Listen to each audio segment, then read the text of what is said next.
All right, everybody. Apologies for the late start, but we are officially ready to go. Again, I had some business to tend to, so apologies for the late start. We are officially ready to start this live stream. St. Louis Battlehawks, Houston Roughnecks, 2-4-2 teams. Big game for both of these clubs.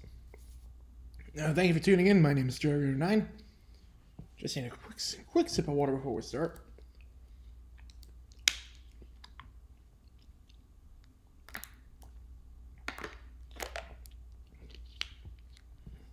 All right, here we go. So it's been a crazy week in the XFL so far. We had the first kickoff return for a touchdown in the league. On top of that, we had the Guardians beating the Defenders, upset of the year. Winless team beating the best team in the XFL. Did not see that coming. We had the Sea Dragons winning 5 straight. And now we have this game, St. Louis against Houston on ESPN, coming up in just a few moments. So thank you guys for tuning in. You guys know the drill. If you've been here before, if you have any questions during this game, just fire away in the chat. I'll be happy to answer. Also, if you want your question to the front of the queue, we have the donation leaderboard. Otherwise, I'm just going to go in the order that I see the questions. Although I am getting an update now. The kickoff is now at 2:15 Eastern for this Battlehawks Roughnecks game. The game is not starting until 2:15. Let me just make a note of that in the stream. So it actually kind of worked out that we started a bit late. Kickoff will be at 2:15. We are being delayed due to pickleball. I did not think I'd be saying that. But we are being delayed due to a pickleball tournament that is still going on. So kickoff will be delayed for 15 minutes. So just keep that in mind. That this game is not starting until 2:15. But if you have any questions, just fire away in the chat. I will be happy to answer. Again, big game for both these teams. St. Louis 4-2, but that North Division is awfully tight. DC is 6-1. Seattle is 5-2. St. Louis needs to win to keep pace. Otherwise, they will fall out of the playoff picture. Houston 4-2. The South Division is an absolute mess right now. San Antonio lost to Vegas. Arlington lost. Orlando's pretty much out of it. So, a win here pretty much clinches the South Division. That division is a train wreck. But the Roughnecks see this one. They've lost 2 straight. They have not looked good doing it. We have a $5 from the Egginator to start off. Thank you so much for that. Let me put your name in there, and then I will get to your question. I want this back when Taylor Swift comes to the Kibbie Dome. Oh, when she comes to the Kibbie Dome, we will travel up there. If I get enough in donations, I will personally buy a plane ticket to the Kibbie Dome when she comes to Idaho. All right, kickoff instead moved to 2:14. All right, so we moved it from 2:15 to 2:14. Like, that's going to make a difference. Like, that is going to make a difference. Now, let's see what we got. We have Roughnecks win, Hawks win. Yeah, this could go either way. I think the way that St. Louis is playing, McCarron looked really good last week. So I've got the Battlehawks winning this one. But this week it's been unpredictable. Not sure how many people have the Vipers beating the Brahmas. Not sure how many people have the Guardians beating the Defenders. Let's be honest, I don't think anyone had the Guardians beating the Defenders. 0-6, 6-0. Like, this has been a very weird week.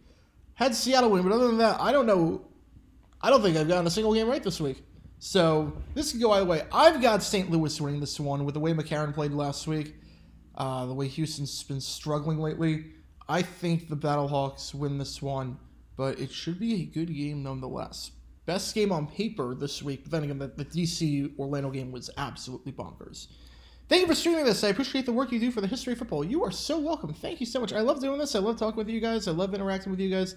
Love watching these games, so let's have some fun on this stream. Let's have some fun. I have a double box at my school's library. One monitor will be the Twins, and the other will be this game until the women's basketball game. Yeah, does that start during this game, or does that start? Is that a 6 o'clock start time or a 5 o'clock start time?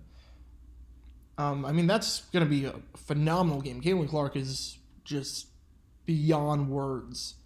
There's nothing to describe her. She is incredible. That's going to be such a fun game to watch. You think UConn's winning tomorrow? Yeah, so here's the thing. I think after watching yesterday, my friend brought up a great point, and it makes a lot of sense.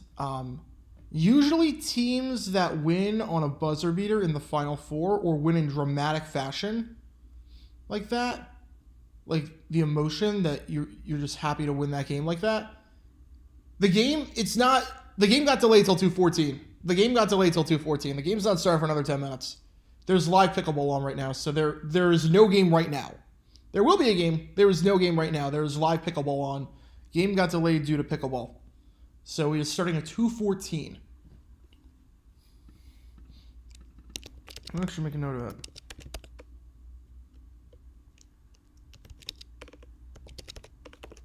All right.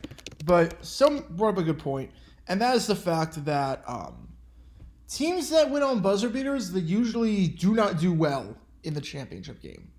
Usually you win in dramatic fashion like that. We saw what happened with Gonzaga a few years ago. Won dramatically against UCLA, and then they just got demolished in the championship. So I think UConn wins. I had San Diego State winning it all, but after what happened yesterday, I'm not sure. I have a pro polling in the meantime. Yeah, we will see what's coming up. The pickleball tournament, it should be over at 2:14, and then it will start. I can't believe we're getting delayed due to pickleball. Like, I'm kind of shocked about this. Orioles led 8-7 yesterday at the bottom of the ninth and lost. It wasn't just that. That's underselling it. They didn't just lead 8-7. It was 8-7 with 2 outs, and there was a routine fly ball into left field. Who was it, McKenna, that dropped it? I mean, it was a routine grab. I think most of us in the chat could have made that grab. And he just dropped it, and the very next batter, Adam Duvall, 2-run shot. Crazy, crazy way to lose like that. Crazy, crazy way. They had that game in the bag. One of the craziest finishes that we'll see this season. How come certain rookies in Madden 05, such as Robert Gallery and Ricky Ray, have pictures, but Eli Manning, Big Ben, and Phillip Rivers and Larry Fitzgerald don't have pictures? Good question. Not sure I know the answer to that necessarily. I would think it's got to do something with licensing. I think it's got to do something with they hadn't signed yet, maybe. Maybe it's something like that. They hadn't signed the rookie contracts yet. I don't know. Why is women's college basketball growing, but the WNBA isn't as much? Yeah, that's a really good question. I think there's a few reasons for that. Number one, the WNBA has not expanded in a while. I can't remember the last time they added an expansion team. Now, there have been teams that have moved, like San Antonio moved to Vegas. But what was the last? Was it Chicago? Was it Atlanta? Back in like the early 2000s, mid 2000s. The game is growing, but they're not adjusting to it. They're not adjusting to it at all. So I think that's part of it. Is that there are team or cities. I was going to say networks. There are cities that could easily host a WNBA team, but they haven't gone there yet. It's been 15 years since they added a team. You can't do that. You can't stay stagnant like that. I think that plays a part. Like, look at MLS. You want to know why it's growing? It's not because of the MLS 1.0 cities. It's not because of those. The MLS 1.0 cities are kind of a mess. The MLS 1.0 cities, they're growing because of the MLS 2.0 and 3.0 cities. That's why they're growing. That's exactly why they're growing. Like, if MLS just stayed stagnant and stayed with the MLS 1.0 cities, it would not be the same that it is today. So I think expansion is definitely a part of it. Like, I can't remember the last time the WNBA expanded. And there are some cities. Yeah, Atlanta Dream, 2009. That was the last one. And there are some teams, or cities like Philadelphia. They could absolutely support WNBA. Louisville, I think, could absolutely do it. And they're not going to them. They're staying with the same cities they've had. I think more teams have folded than expanded. Like Houston Comets in that stretch, the Sacramento Monarchs. It's not good. It's not good. I think the other thing is that the WNBA, they go up right against the NFL. They go right up against it. The finals games, all those games, they're all up against the NFL. Which I'm not sure that's the best strategy to ground. I'm not sure that's the best strategy. Like, as great of a game as WNBA Finals might be, you're not beating the NFL. Who you got this game? I think St. Louis. If McCarron plays the way that he's been playing, I like St. Louis.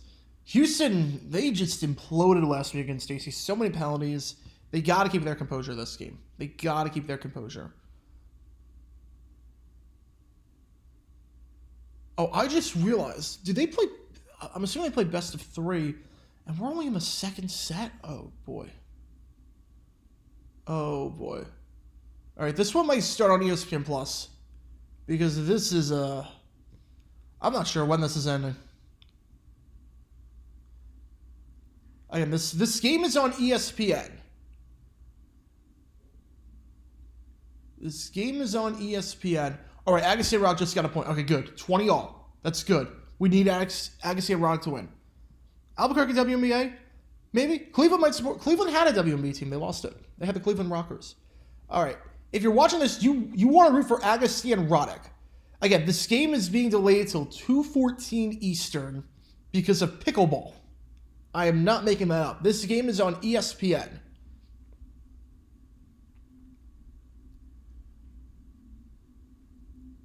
This game is on ESPN. It might start on ESPN Plus, so I'm gonna have that. I'm gonna get my remote. I apologize for the super close up there. I have to get my remote just in case. This game might start on ESPN Plus. Is 2011 UConn Butler the worst natty of all time? Yes, it was a brick fest. It was bad. It was a brick fest. It was not fun to watch. I'd much rather watch that game, I guess, than a game that was like... Than a game like Baylor. Like, Baylor Gonzaga was pretty bad. But... I mean, UConn Butler was like they never played the sport before. It was bad. All right, McEnroe and Chang have game point. They're going for... They win this game, it would be to get to a third set. All right, it looks like we are airing on ESPN Plus. So this game is going to start on ESPN Plus. All right.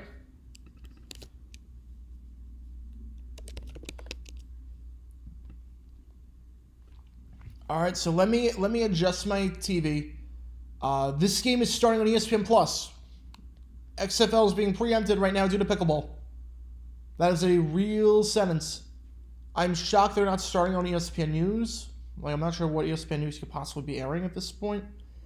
ESPN 2, I'm not sure why they're not starting on ESPN 2, because they're doing college softball there, but that game, last time I checked, is being delayed due to lightning. So, again, this game is on ESPN Plus. Again, the game has not started yet. The game is on ESPN Plus. It is starting in just about 2 minutes. This is not a good moment for the XFL to be preempted due to pickleball. This is not... I mean, we got a lot of interest in this stream. We got 80 people right now. Thank you guys so much for tuning in. But this game is on ESPN Plus for the moment. Even ESPN News? I know ESPN 2 is college softball, but that game's in a lightning delay. That game's in a lightning delay, so I'm not sure what the issue is. Too many ESPNs. Not enough. They got rid of ESPN Classic. That was the one I liked. They got rid of ESPN Classic a while ago. I used to watch that one all the time. Again, this game is going to start on ESPN Plus. Kickoff has not happened yet.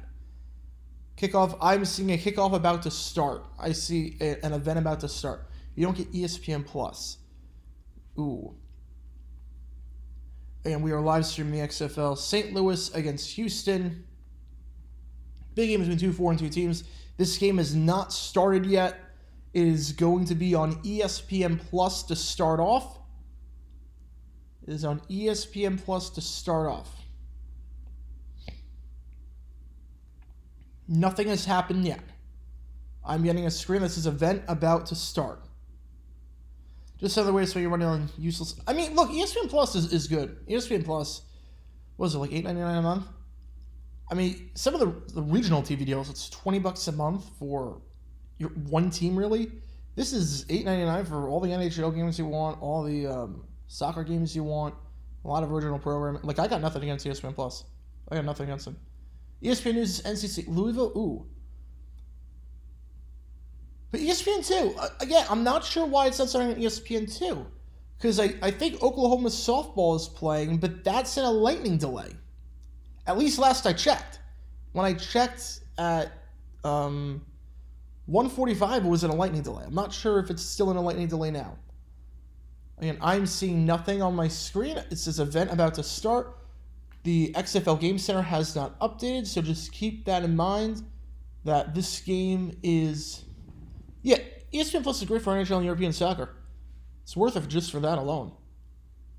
Yeah, nothing has happened yet. This game has not started. This game got delayed due to pickleball. Again, I'm not making that up. ESPN Plus doesn't let me watch Rangers or Islanders games even though I live in D.C. Really? Even though you're in D.C.? That is bizarre. I hate that. I hate that regional TV nonsense. Oklahoma, Texas. Is that game happening, though? Is Oklahoma, Texas... Like, if it's happening, I totally get it. If it's happening, I totally get it. I just know that it was in a lightning delay back at 1:45. Back at 1:45, the game was in a lightning delay. I'm still seeing nothing on my screen. The game has still not started yet. Let me just check online, make sure that there are no updates about kickoff. Just want to make sure. Again, we are live streaming this game between St. Louis and Houston. It has not started yet. This game has not started yet. All right, we are going underway now. No pregame show. We're just going straight into it. Houston kicking off to St. Louis. Windy day. Ball bounces at the 10-yard line, and here we go. Fielded by St. Louis at the 20. There was no intro. They just went straight into it. That was very, very weird. All right, but St. Louis is going to start this drive at the 25-yard line. 25-yard line. Again, this game is on ESPN+. Game is officially started. St. Louis ball at the 25-yard line to start this one off. We have over 111 people in the stream. I think we're going to lose some people when I say this. I'm legally not allowed to show this game. I'm legally not allowed to show it. We're going to have live commentary on it. I'll be announcing this game, but I'm legally not allowed to show the game. This game is on ESPN+. We have 3 wide on the far side, 1 on the near side. McCarron, here we go. Handoff up the middle. Start this one off. Fumble! Ball's on the turf! And Houston looks like they recovered. Houston looks like they fell on it first. We'll see what this mess looks like, but it looks like Houston ball fumble to start off. Mateo Durant loses the football. Yeah, well, I realized 20 people in the stream because of that. But again, I'm legally not allowed to show this game. Fumble on the play, recovered by the Roughnecks. And the recovery on the play there made by C.J. Brewer. Trouble a-brewing. Brian Hill, with the fumble. Fumble forced on the play by number 45, John Daka. Recovered by C.J. Brewer. And it's Houston ball. A phenomenal start. Just what they needed. Remember, they've lost 2 straight. They looked terrible last week in terms of not being disciplined. And now they're starting at the 27-yard line. First down. Cole McDonald starting. Incomplete pass. Intended target on the play. Deontay Burnett. And they put Cole McDonald in instead of Brandon Silvers. At the end of the DC game, they were actually able to move the ball. Silvers was an MVP candidate, but he did not look good the first half. They put McDonald in, immediately struck with an 85-yard touchdown to Burnett, the longest play from scrimmage this season in the XFL. He is now starting. Empty backfield, 5 wide, McDonald. Caught over the middle at the 21-yard line. Catch on the play there made by Michael Bandy. Cole McDonald, the former Hawaii quarterback. Last NFL game that was blacked out. They haven't had blackouts since... When was the last time they had blackouts? 2012? It's been a while. It's been a while since I had NFL blackouts. How hilarious if that Atlanta won. Oh, hysterical. Did not see that coming. 5 wide, McDonald, QB draw. He's got room. He's down at the 13-yard line. Gain of 8 on the play. McDonald takes it off himself and runs. That's how they've been using McDonald for the most part. Oh, Silvers is hurt. Oh, I didn't realize he was hurt. I did not get that update. Did not get the update about Silvers being hurt. My apologies. I thought he got benched for McDonald after what happened against DC. He's actually hurt. All right, so McDonald is going to play this whole game. My apologies. I did not realize that.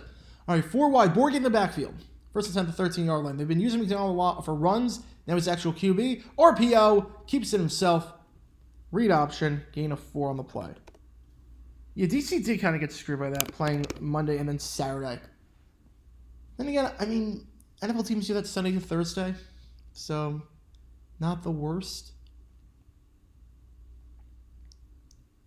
But not the best either. All right, 4 wide. They move Travell Harris in motion. Borg in the backfield. McDonald drops back, feeling pressure, has to get rid of it, and just throws it away. Pressure on the play, forced by Willie Harvey Jr. That goes out of bounds. Incomplete pass, 3rd and 6. Houston started this drive on St. Louis's 27-yard line following the fumble by Brian Hill. So if the Battlehawks can hold to 3 here, that'd be a win for them. Thoughts on teams playing 2 Thursday night games next year? I honestly don't hate it. I don't hate it. I honestly don't hate it. I have no problem with it. I love Thursday night football. I love when my team plays on Thursday night because it means I get to enjoy the Sunday games. Empty backfield. McDonald scribbles outside the pocket. Fires across his body. What is he doing? What is he doing? Intercepted on the play. Intercepted on the play by Brandon Sebastian. What is McDonald doing? What on earth was that? So both teams trade turnovers. That's the #1 rule of quarterbacking. You don't throw across your body. What on earth? Cole McDonald. He had form and then just lost it on that one. What on earth? Brandon Sebastian with the pick. No harm done. Why is he throwing across his body? Across the field. They don't show a replay. I'm not sure why. But he literally just threw across the field. That made no sense. Telegraphs all the way. First attempt at the 4-yard line. Curl route. Ball is caught. Spin move. And is he just short of the first down? Akeem Butler on the grab. Looks like they're going to mark him just short. Cole McDonald with one of the worst throws of the season. I don't know what that was. Price is right, loose. The Titans did play 2 Thursday night games. There was never a rule against it if you didn't play the week before, or if you played on Thanksgiving. Houston going to lose the rest of the games? I don't know. Fake the bubble screen. McCarron going. Did he get in bounds? He did not. They take a deep shot to Aitman, and they actually gave him the first down on that last one. So 2nd and 10 at the 14-yard line. Old McDonald had a pick. Yeah. And this pick made people sick. Yeah, here we go. We're watching the replay. What is McDonald? First off, he had a guy wide open. Would have been a touchdown or at the very least first down ball at the 2 or 1 yard line. And that was right in front of him. And he just threw it across the field. Play action pass. Screen. Breaks a tackle. At the 24-yard line, will they give him the first down? Catch on the play made by Austin Prohl, again, the son of Ricky Prohl, the former Super Bowl hero for the Rams and the Panthers before Tom Brady did his thing. Will there be teams with 0 primetime games? I think so.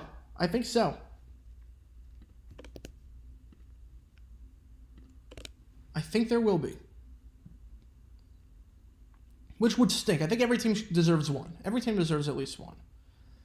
All right, they motion Hill out of the backfield as a receiver. 5 wide. McCarron, empty backfield. It's a screen pass. Caught on the play by Darius Shepard. Shepard's got some blocks. He's down the 35-yard line. So a nice drive here. A nice drive here for the Battlehawks. After starting at their own 4-yard line following the interception by Sebastian. Which teams with 0 primetime games? If it happens, I don't think the Cardinals are getting one. I don't think the Cards would get one, and I don't think the Texans would get one. I think those would probably be the two. If it happens, Cards and Texans I don't see getting.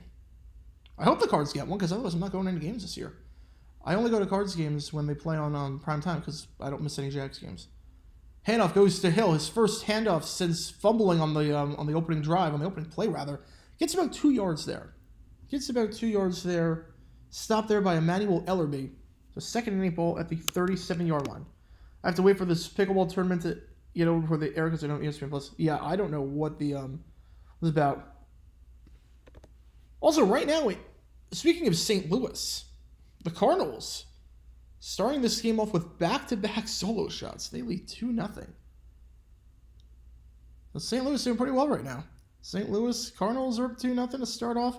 Battlehawks drive an empty backfield, 5 wide. McCarron, screen pass. A lot of screens today. In this wind, you got to keep it short. Darius Shepard, getting 42. I don't know what the exact wind is now. We don't have the weather report yet from Weather Chart, but 3rd and 3. McCarron perfect so far outside of one throw. Can teams now get 6 primetime games? I believe they can, yeah. Browns don't serve anything good for a long time. I can't root for them in good conscience until Watson is gone. I can't root for them. I can't root for Deshaun Watson to win anything. 3rd and 3. McCarron to the sticks. It's caught at the 50-yard line. Curl route. Marcel Aitman. Gain of 8. Good for a first down. Battlehawks. And a great drive. You're watching Raise Tigers to kill time. Poor Tigers. They're just looking up right now. Poor Tigers. Why the NFL game is starting at 2 p.m. Eastern back in the day? Blue laws. Blue laws is why. They couldn't start at 1. There are rules in place that said you couldn't start at 1 on Sunday. In Houston territory for the first time today. McCarron steps up. There was a flag on the play. Probably offside. He got a pretty good jump. He got a very good jump. This might be a free play. It's offside. It's equally passed to Aitman. He's taking a deep shot. This might be offside. Came right away. And it is going to be offside. So move him up 5. What do you think about Brian Dutcher's coaching in the last minute, not fouling and not calling timeouts? Did I agree with it? Yeah. I don't get why teams necessarily foul if there's a differential between the play clock and the shot clock, like a substantial differential. I don't get why teams would foul. I honestly don't get it. Especially in the double bonus, because they win the double bonus. 1-on-1 maybe I get it, but double bonus with a good free throw shooter? No. You get a live clock, 7:29. I can try my best to do a live clock. I try my best. Low snap, McCarron recovers. Avoids the sack, scrambles outside, throws it incomplete. But good play by McCarron just to recover that low snap. Yeah, let me actually try adding a live clock. I mean, it's not gonna be perfect, but let's see. Let's experiment. Why not?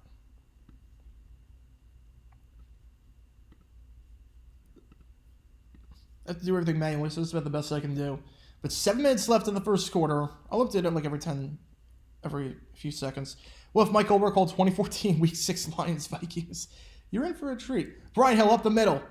On 2nd and 5, gets 4 yards, so 3rd and 1 ball at the 40-yard line. Ball at the 40-yard line, 6:30 left in the first quarter. Again, for those just tuning in, this game is on ESPN Plus for the moment. It's supposed to be on ESPN, but there is live pickleball. I'm not making that up. How the game started, Brian Hill fumbled on the first play. Very first play. Oh, pickleball's over? Oh, thank goodness. All right, this game is now... Should be on ESPN soon, then. Should be on ESPN soon. They motion Jake Sutherland, and they motion him back. 3rd and 1, play action. Taking a shot. To the sticks, past the sticks, it's caught, 25-yard line. 25-yard line, again, a 15 on the play, Darius Shepard. And just like that, the Battlehawks start this drive at their own 4-yard line. Make it red. All right, let's make it red. It is on ESPN now. All right, that is good.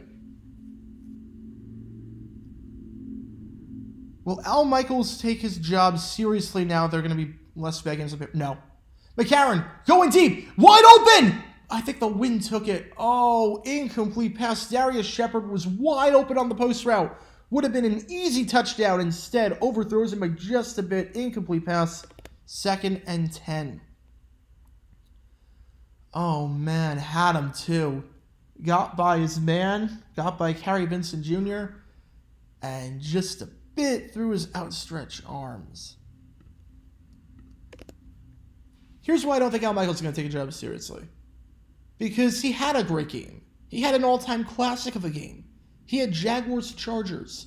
He had a comeback that was 27-0. First down. Catch on the play there made over the middle to the 14-yard line. For the first time today, Gary Jennings Jr. G. Jennings putting the team on his back as he makes that grab at the 12-yard line for a first down. And the Stripes start at their own 4-yard line. McCarron leading the Battlehawks down the field. He's 7 for 10 on this drive with 71 yards.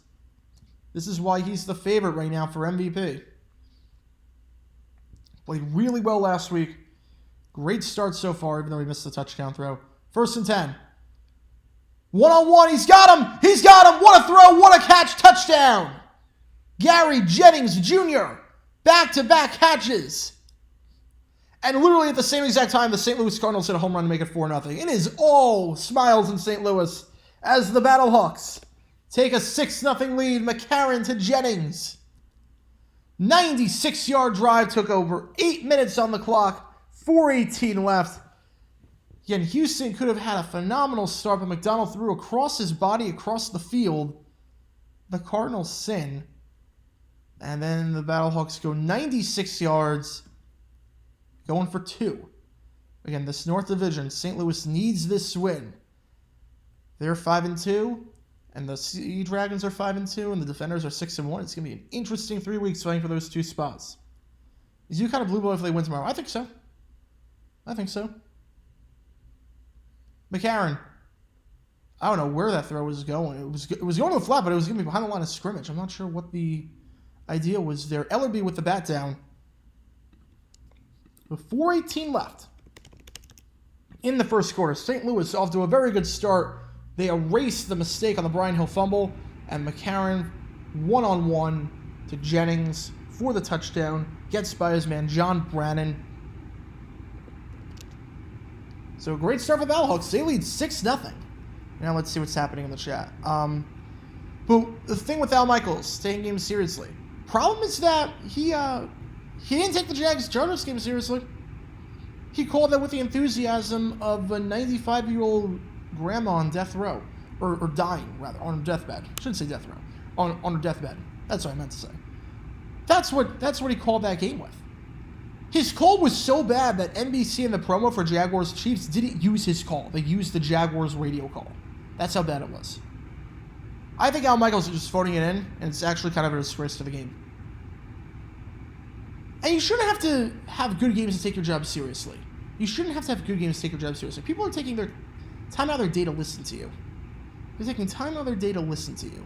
You should be taking everything seriously. I did broadcasting for a while in college sports. I did a broadcast for a while. I pretty much ran the broadcasting organization. They call games on ESPN Plus. If I saw an announcer not taking him seriously, they were gone. They were gone. It was so bad. It was so bad. Watching Tiger, Phil, Patrick Reed, and Sergio force to mingle at Augusta will be fantastic. Oh, I cannot wait for the Masters. I cannot wait. The Capitals are in trouble right now. Trump and Obama, NFL booth. Obama would be play-by-play, Trump would be color commentary. That's the only way it could work. Who wins, UConn or San Diego State? The San Diego State keep within single digits. The first 10 minutes are going to be the most important, I think. The first 10 minutes are going to be the most important. Because the thing with San Diego State, they are on an adrenaline high. Usually teams that win on buzzer beaters like that in the Final Four, they don't do well in the championship. So I think UConn wins. And I think they win by like 15 or 20. I'm rooting for San Diego State. Don't get me wrong. I don't want UConn to win again. I want San Diego State to win their first. Especially because 2020, they were probably going to win it all if COVID didn't happen. but the way they won against Florida Atlantic, I don't know how they're going to emotionally recover. The only way Al Michaels and Greg Elman can be good again is if they call an Idaho game. Yeah, they need a retreat to the Kibbie Dome to find themselves. That's what they need. Going to your first Kraken game on Thursday against the Coyotes. That is awesome. Have a great time. I've never been to that arena. But I've heard good things about it. Smiling here, couldn't ask for better. Only City won last night. Yeah, I mean, to be fair, first 7-minute win all season, so off to a flying start. Best expansion team I've seen in a while. Marlins fan, but I like the St. Louis Cardinals. They're my favorite team located outside of Florida. I see them a lot whenever I see the Marlins play in spring training. Yeah, the Cardinals have been down in Florida for spring training for a long, long time.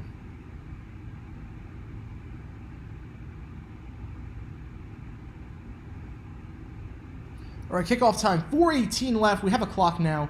Windy day. Donnie Hageman fielded at the 8-yard line by the Roughnecks. Taking to the 20, 25, 30. Sheds off a tackle and down to 31-yard line.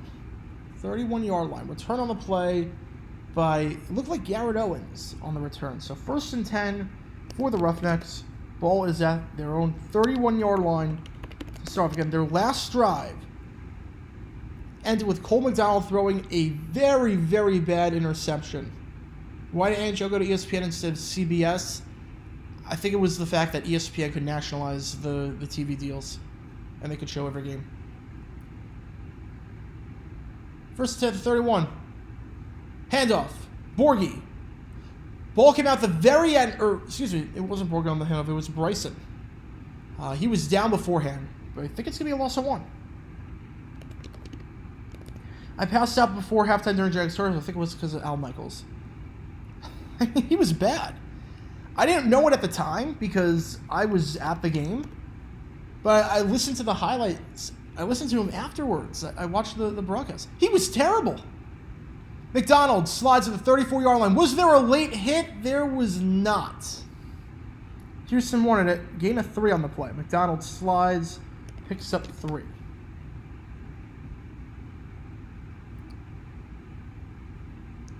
We'll see. Do they have a case? That'd be tough to say. He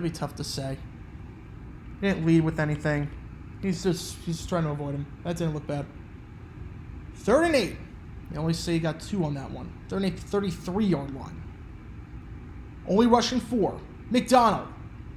He's got time. Fires. Caught. Down at the 49-yard line. Catch on the play there made by Cedric Bird. Bird is the word. Gain of 16.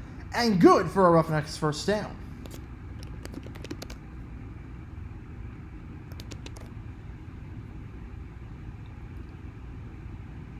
Should Al be kicked out of the Hall of Fame? No. He's still a legend. Look, he's still a legend. And at the same time, look, if we're kicking Al out of the Hall of Fame, there's so many other guys that need to be kicked out of the Hall of Fame. High throw, almost intercepted. Intended target on the play was Michael Bandy, and then almost picked off by Mike Hampton. High throw, and then a nice effort there by Hampton on the one-hander. Incomplete pass there, just falls harmlessly to the ground. 2nd down, ball at the 49-yard line. So I think the Lakers can make it past the first round. Look, if LeBron's healthy, 80 please, like we know he can, watch out. Bryson with a handoff to the 30, 25, down at the 23-yard line. Bryson takes it up the middle and gets a huge gain on the play. Gain of 29 yards and good for a Roughnecks first down. They've used Bryson a lot more than Borgie. Wasn't like that before, but now Bryson getting the bulk of the handoffs. Down at the 23-yard line. 1st and 10. Play action. Screen pass. Caught by Bird. Gain of 8. So now they're in the red zone for the 2nd time today. Last time they were in the red zone, interception. Interception by McDonald. Again, across the field, across his body, the one thing you can't do. 2nd and 1.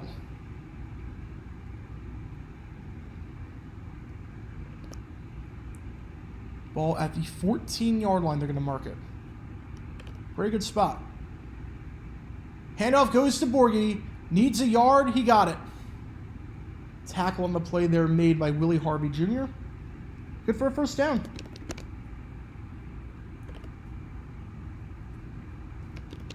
We have about 40 seconds left in this first quarter of action. Pretty good game so far. The 2012 Ravens... Yeah, Gumbel was good in his prime. Look, Gumbel was good in his prime. He's just 77 now. He's got nothing. He's got nothing left in the tank. He's also not been great in the studio now. He's not been great in the studio lately for college basketball. But he's still tolerable there. He was bad in NFL calling games. He's not going to call games anymore, which is good. He doesn't have anymore. But Gumbel used to be very good. He was CBS's #1 for a reason. Was he ever great? I'm not sure, but he was CBS's #1 for a long time for a very good reason. All right, the Roughnecks don't have to call a play here. Handoff went to Borgie, got 3. We have a 39-60. Oh, my goodness. Oh, my goodness. Michael Hodel. As that will take us to the end of the first quarter with the Battlehawks leading it 6-0. Holy cow. Thank you so much. 39-60. Let me put you in there, and then let me answer your question. Oh, my goodness. 39-60. Wow. That is amazing. Thank you so much. Makes me wish the passer rating for spiking the ball to the ground every single play was a bit higher than makes me wish it was like 100, but thank you so much. Really, really means a lot to me.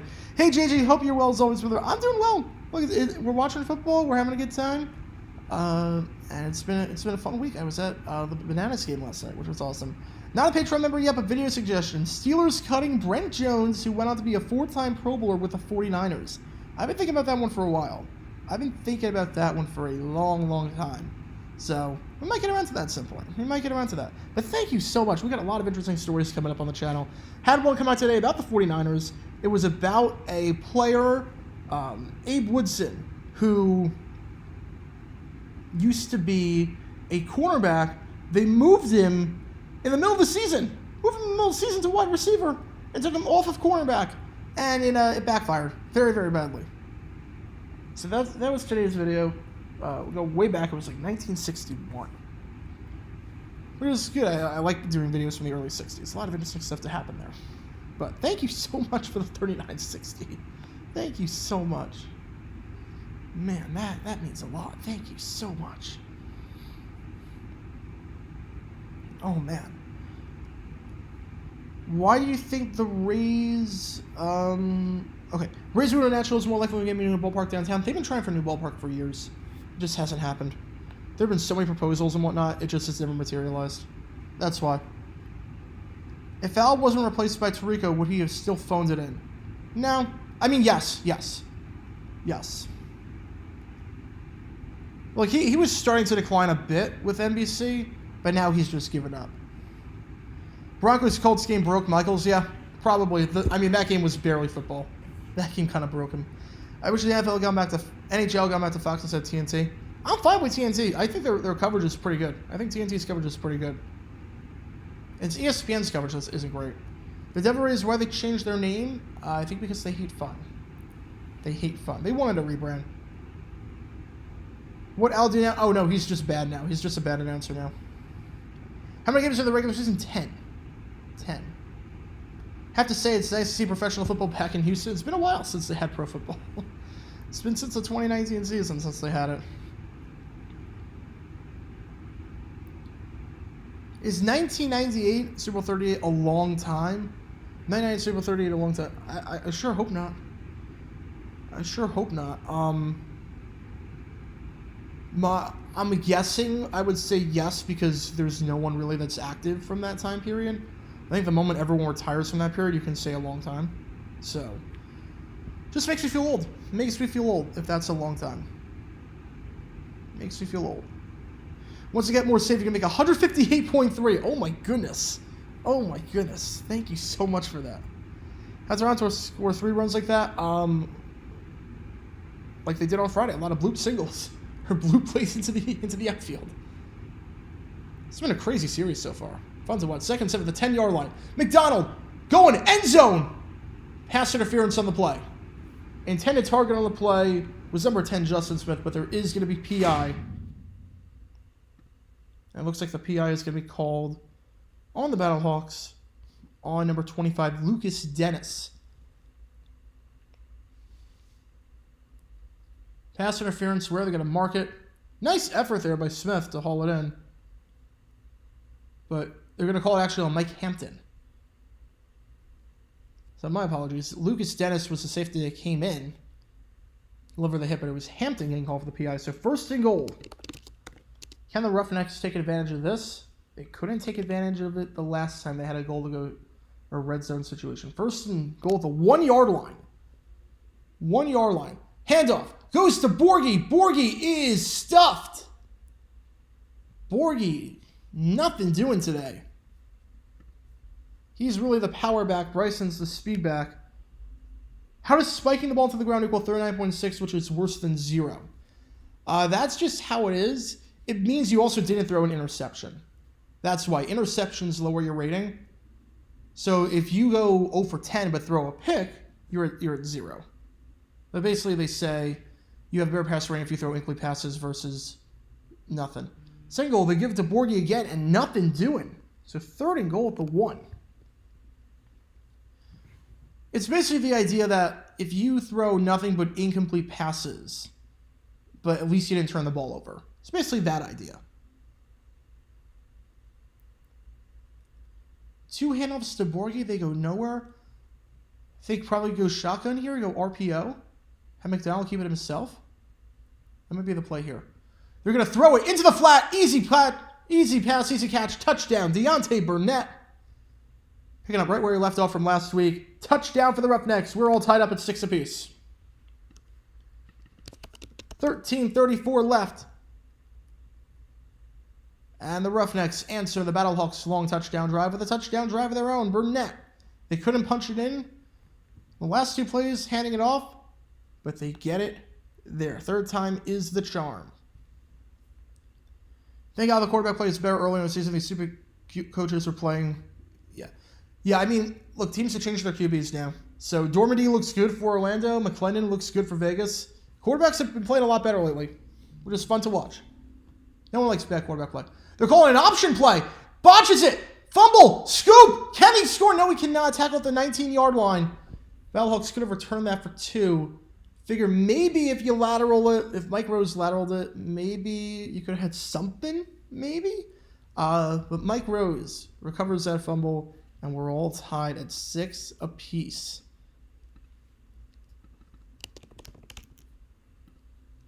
What a start to this game. Both teams with turnovers on their first drive. Both teams with touchdowns, but no conversion on the second drive. Matching what they did. We'll see what happens here. Let me just take a quick sip of water. If you have any questions, keep firing away in the chat.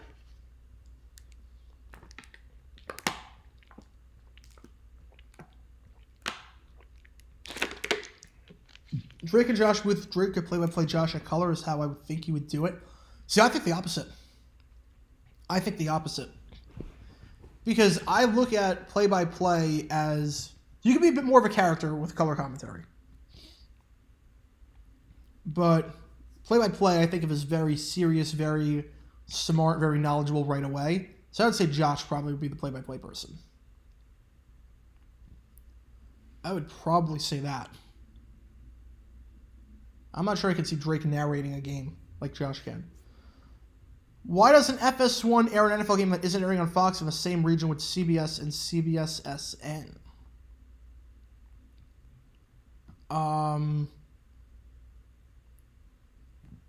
There are reasons for that. FS1's got they've got events to cover on Sundays. They've got like college basketball they cover some other sporting events in the Big East and whatnot. So I don't think they could do it. Plus more games on FS1 means that there's less incentive for people to buy Sunday ticket. Less incentive because it means there's more national games. Also, I think CBS would throw a fit at that. Because the idea is you can watch CBS or Fox. And now you can watch CBS, Fox, or FS1. Because CBS Sports Network isn't big enough. CBS Sports Network isn't big enough. That they're not enough TV markets that would ever happen. Yoda as an announcer. Slow he would be. Very precise with his words he would be. Orlando will win it all. Can you even bet on Orlando winning it all? Like, I honestly don't know if you can bet on Orlando winning it all. I mean, they're 2 back with 3 to play. They're still technically in it. They're still technically alive. I don't know how. At 1-6, the South Division is just a mess, but they're still technically in it.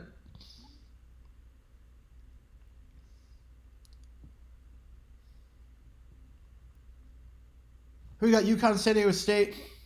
I got UConn. We take a 39.5 or 39.7. I think for like 39.5, I would guess you get like 50% completion, but you throw a pick. Be my guess. FS2 airing games. Do they even do FS2 in HD? And that kickoff doesn't even reach the 20. That kickoff, a bad blunder there by Hunter Duplessis. Bad blunder. That's going to get the Battlehawks to the 45-yard line of the Roughnecks. It's windy out there, but you got to reach the 20. Got to reach the 20. Yoda's a head coach. I mean, he could probably... I mean, they probably go undefeated because he probably teach them Jedi tricks. Yoda's a coach. I mean, he could be a pretty good player coach, too. I mean, he could do flips and all that. We saw it in episode 2. The prosthetic leg, yeah. I mean, I saw someone do that at a Suns Finals game. At a Suns Finals game, I saw someone take off their prosthetic leg and wave it around. Love special teams in the XFL. It's so brutal. Yeah, it's not good. The kicking has been a lot better, and the coverage on special teams has been a lot better, but it was rough at first. Out route to Shepard gain of 5 to start off.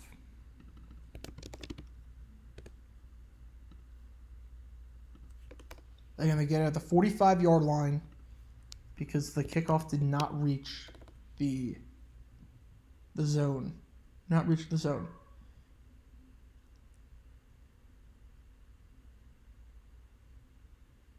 All right, 2nd and 5 at the 40-yard line.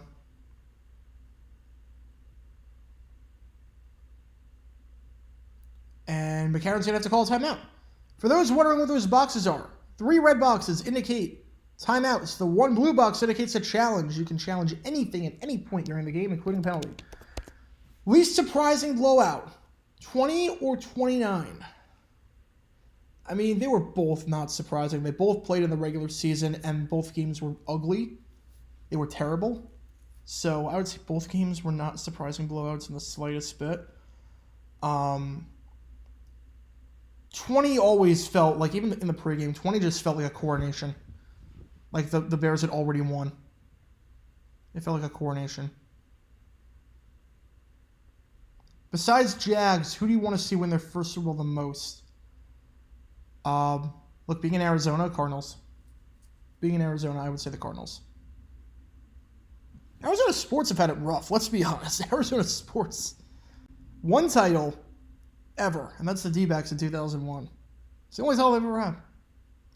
So I would say I want the Cardinals to win it all. If the Jags can't do it, I would want the Cardinals to. I'm not a Cardinals fan. I don't have any soft spot for the Cardinals. I'll go to a game or 2 a year if when the Jags aren't playing and when no one else is playing. So if they have like a Thursday night game, a Monday night game, I'll go. A preseason game that isn't during the Jaguars. I will never miss a Jaguars game. But, yeah, Cardinals have it rough. XFL MVP at the moment, I would say McCarron. I would say McCarron has got to be it. I think it was 1 and 2 between him and Silvers, and then Silvers didn't look good last week. He's not playing this week. Don't know how long he's going to be out. Someone said he was injured. So I think right now it's got to be McCarron. I've been to 3 AFC Championship games, 97, 01, 04. I barred myself from attending future playoff games for life after the 07 wildcard loss to the Jags. I mean, I got to buy you a ticket if the Steelers play the Jags again. If the Steelers play the Jags again in the playoffs, I will personally buy you a ticket, fly you out there if you're not local. I'm assuming you are local, though, because you have West Virginia in there. Tighten up, absolutely not. It's weird because tighten up is not even I never got that song because tighten up kind of to me at least, means stiffen up. So it's not even a good slogan. Cardinals should have stayed in St. Louis. I don't know, Busch Stadium, they need a new venue. They had so many issues with Busch Stadium. It just was not good for football in the slightest bit. They had so many scheduling conflicts with the baseball Cardinals. Wasn't going to work. What about Jordan Ta'amu? He's up there. He's definitely up there. Is Steelers-Jags a rivalry? I think so. Big rivalry in the AFC Central days. The teams still hate each other to this day. I think it's a rivalry. I consider it a rivalry, at least. I absolutely consider it a rivalry. I hate the Steelers more than I hate the Texans. And they're in our division. I have more animosity toward the Steelers than I do the Texans. Who's AJ McCarron's barber? I don't know, but he needs a new one. Take that XFL MVP money, get a new barber. Why is Cashman Field so bad? Because it's literally a minor league baseball stadium that they never should have been there in the first place.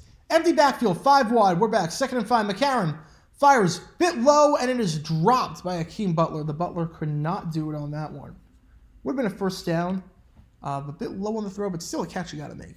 Yeah, you got to make it your Butler. 2 teams say Cardinals are problematic in St. Louis. I mean, to be fair, that's how it was for a while. You had 2 teams named the New York Giants, 2 teams named... That's why they still call them the New York Football Giants. You had 2 teams named the New York Yankees, 2 teams named the Brooklyn Dodgers. That was a common thing back then. That was a common thing. Now look, Europe, they don't have a problem with it. FC Barcelona, it refers to so many different teams. There's the basketball team, there's the soccer team. Screen pass, caught by Hill, gets the first down and then some. 3rd and 5, they keep it short. Go with the screen pass. Only non-St. Louisans were confused. Yeah, but it makes it terrible for research. Makes it terrible for research. Like, the reason I haven't done a whole lot of Cardinals videos from the St. Louis days, the reason why, I do what I can find. I do everything that I can find. Usually, like, so if I want to do a video on, let's say, the Saints, I can type in Saints, and stuff about the Saints will come up. But if I want to type in St. Louis Cardinals, I have to read through all the baseball results before I can get to the football stuff. Catch there made by Prohl, down to the 22-yard line, gain of 7. Why does the NIT still exist? Because you need something for the conference champions that don't get into the tournament. I think it's mainly for them. It's not for the at-large incentives. It's for the conference champions. You need some incentive. Otherwise, there's no incentive to win in the regular season. There's no incentive. NIT, at least you get an automatic spot. 2nd 3, ball to 22. Jet sweep. Down to the 19-yard line.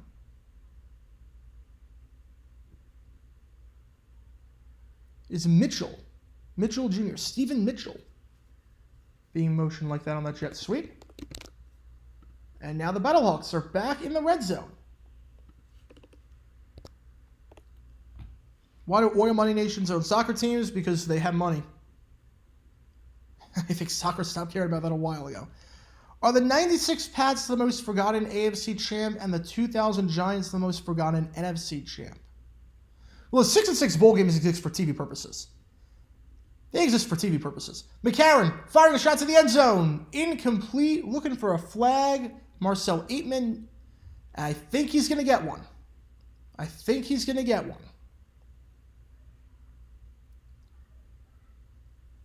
Padres State Connecticut just looks... I get what they're trying to do. It's just too vibrant. It's way too vibrant. I think the D-backs have a great City Connect uni. I think the Serpents uni is phenomenal. Pass interference in the end zone. I think they're going to mark it. Raleigh Hexada. It was not Sean Davis. No, it was not Sean Davis. It was number 16. It wasn't 23. I think they have the wrong guy. I didn't even see Sean Davis on the screen. It was number 16. It was Raleigh. So 1st and goal now for the Battlehawks. 10 minutes left in this second quarter of action. At the 5-yard line. 4 wide. 3 trips on the near side. 1 on the far side. McCarron going single coverage. Out route, it is caught, but not in the end zone. Aitman, the guy that went to in the last play, gets 4. Yeah, UConn winning March Madness would definitely be anticlimactic. The year of the Cinderella and then UConn wins it all, it's like, do we really want that? They've had their fun. Most forgotten AFC champ, most forgotten NFC champ. All right, most forgotten AFC, second goal of the one. I think they're going to review it. I think they're going to review this play. So hang on a sec. Most forgotten AFC champion, I would probably say 96 Pats are up there. 71. Okay, they're going to say incomplete. He did not get the foot in bounds. The Marlins ones are pretty good too. 79 Rams, yeah. Yeah, the 79 Rams are a good pick for NFC. 2000 Giants are a good pick for the NFC. AFC, 71 Dolphins have to be up there. Also, the 6 because the Super Bowl was a blowout, and it gets lost in the shuffle. Like I think the 67 Raiders are probably up there as well. 94 Chargers, no, because that was their only one. Most forgotten AFC 82 Dolphins.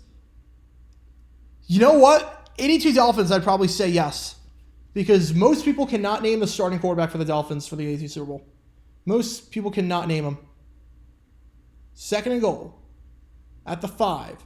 McCarron firing. End zone. Incomplete. Once again, they're trying for Aitman.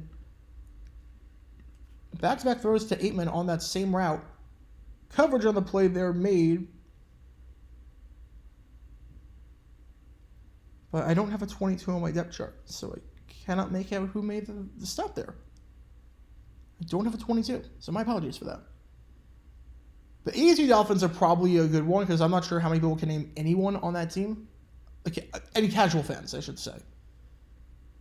David Woodley. Denver lose 42-10 was Super Bowl 22. But I don't think that's the most forgotten because of the fumble. That's how they made it. McCarron firing. End zone! Acrobatic grab! The Butler does it! Touchdown! What a play! AJ McCarron, his second touchdown pass of the game. Akeem Butler, 5-yard grab. Acrobatic move. Oh my goodness. What a catch. Butler going up and over the defender. Going up and over his man, A.J. Hendy. Rips it out from him and gets the catch. What a play by Butler. Marino, he was not on the team. No, Marino was not the QB. It was David Woodley. That was the QB. It was David Woodley. So 82 Dolphins are probably the one. Most memorable team to not make it to the NL or ALCS, not in the Moneyball in 02. Mariners.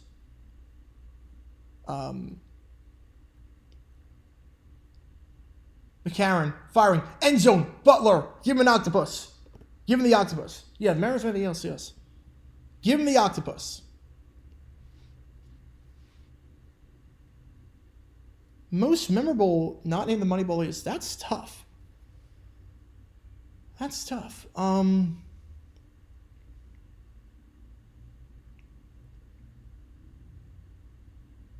not sure what the right answer to that question is. 14-6 and a late hit on McCarron. They don't call it.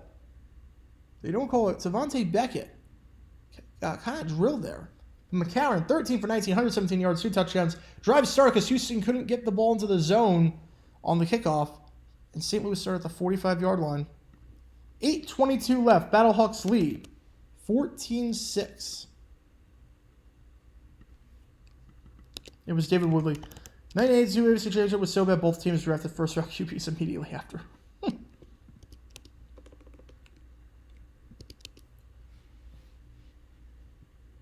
That kickoff is reaching at the 10-yard line to the 20, 25. Trying some spin moves down at the 30-yard line. Dejon Lee. So Houston going to start the drive at the 30-yard line with 8:15 left. Best head coach to never win Super Bowl. Schottenheimer. No, not Schottenheimer. To never win? I would say Bud Graham. Marv Levy's up there. I'd say Bud Graham. Closest thing to an American Messi? Probably Pulisic, but there's no one that can really compare to Messi. First attempt, 30-yard line. McDonald. Back shoulder throw. What a grab. Caught. Deontay Bernardo with a touchdown. Best ever make the Super Bowl. Schottenheimer. I might give you that. Why does everybody remember Woodley, but somehow Tony Easton isn't forgotten just being a meat shield for the Bears? Pretty much. Tony Easton isn't forgotten because, look, Woodley, you can't name anything he did in that Super Bowl. Easton was just demolished by the Bears, so that's why he's remembered. Catch there made, play action slant route. The bird is the word. First down. Most forgotten NFC team, 72 Washington. I mean, they were the no-name. They were no-names for a reason. But then again, people remember that Super Bowl because of the undefeatedness of the Dolphins and the Premium play. So I'm not sure. Dropped. Bit high. Cedric Burr, the intended target on the comeback route over the middle. Incomplete pass. You know, it's not the Panthers. That was their first, and that Super Bowl was phenomenal. So, see the most forgotten NFC champion. Most forgotten NFC champion. Maybe the Eagles and maybe the Eagles 1980.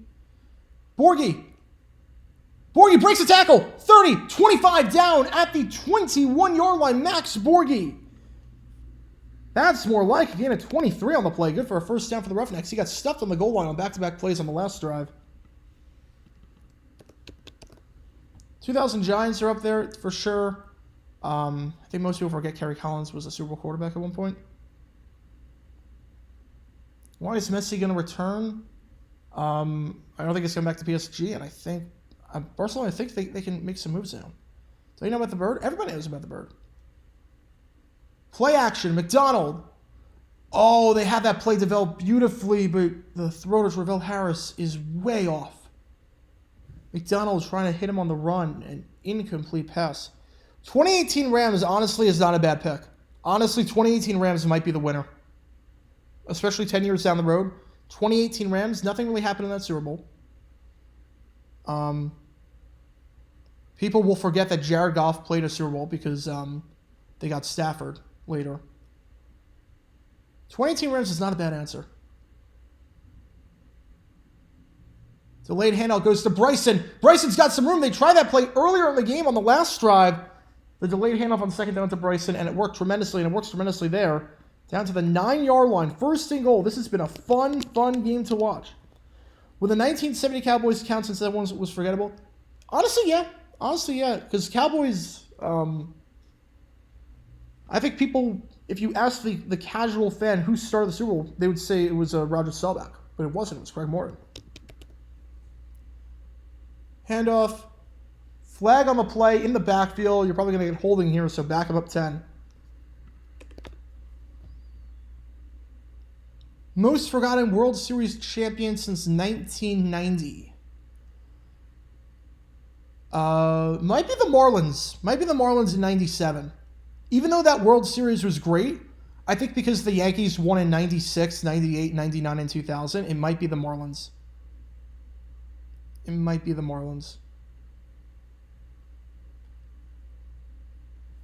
$2 from Weather Chart. Thank you so much. Sorry I'm late watching at work. How's it going, JG9? It's going all right. I don't know what the weather is for this game, though. I don't know what the weather is, so.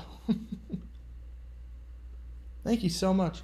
OSU Angels 03. 03 Marlins, I don't think so because of the Bartman play. I think because of Bartman, I don't think it's been forgotten. Out route is caught. Justin Smith gives about 5 yards. 98 Falcons, yeah, they got the Elway bump. They also got the NFC Championship bump, although I can't really say that because then the Rams 2018, that applies. We're talking forgotten AFC champions. I also think 2010 Steelers are up there. Most forgotten World Series winner Casey Royals 2015. Maybe, yeah, because they kind of just crashed back after that. Delayed handoff to Bryson. This time they're ready for it. This time they're Taylor Swift, and they are ready for it. They saw that coming a mile away. You're not going to fool us again. Gain of only 1 on the play. 3rd and goal at the 13-yard line. I would also say the 94 champion. Can anyone name the champion in 94? Can anyone name the team that won the World Series in 94? I will personally donate $500 to anyone who can name the champion from the 1994 World Series. 2 Angels, yeah, I mean, you had Rally Monkey, but I don't know. 3rd and goal. McDonald has to just float up there. I don't know how that ball was caught. I don't know how that ball was caught. Travell Harris, gain of 5. McDonald just had to throw it up. I don't know if that was a fumble or if he just threw it up for grabs. Again, he's got that weird sidearm motion. Yeah, he just threw that up. And it somehow was caught. I don't know how.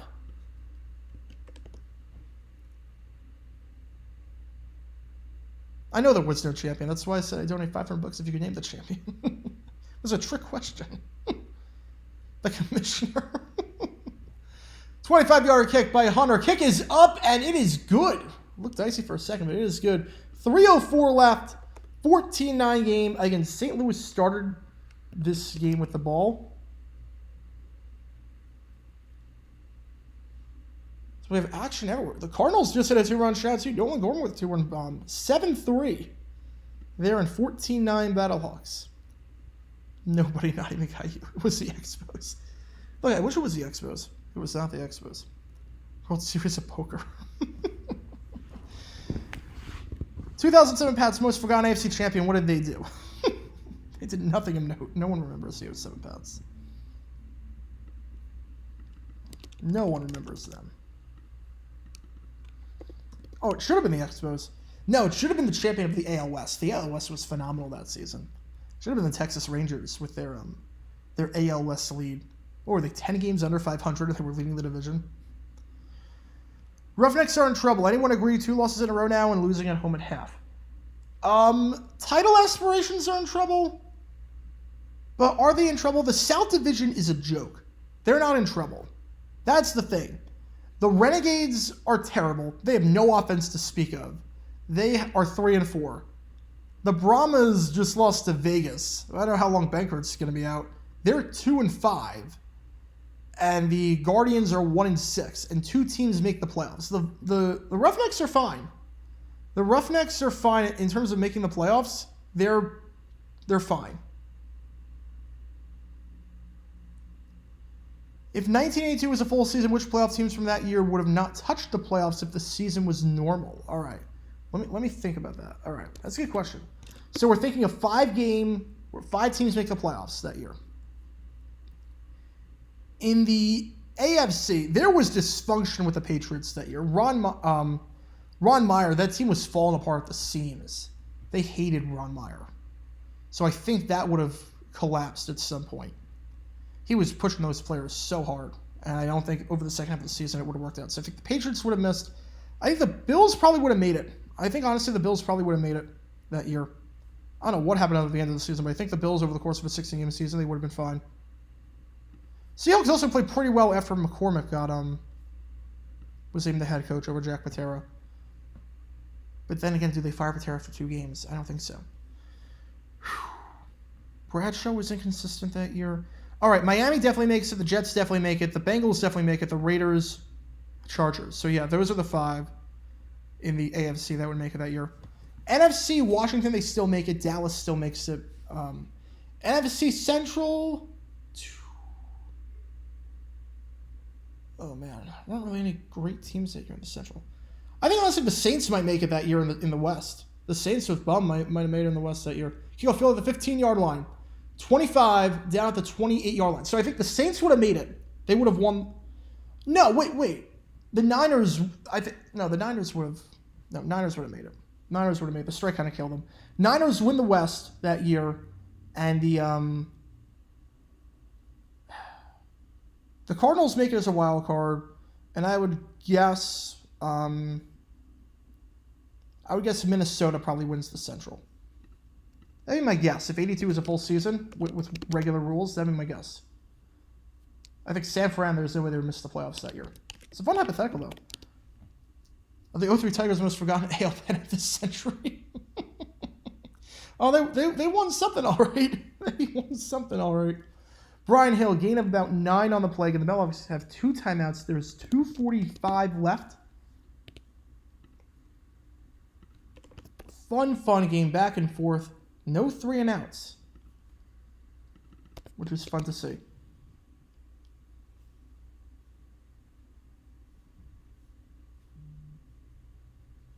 Second and 2.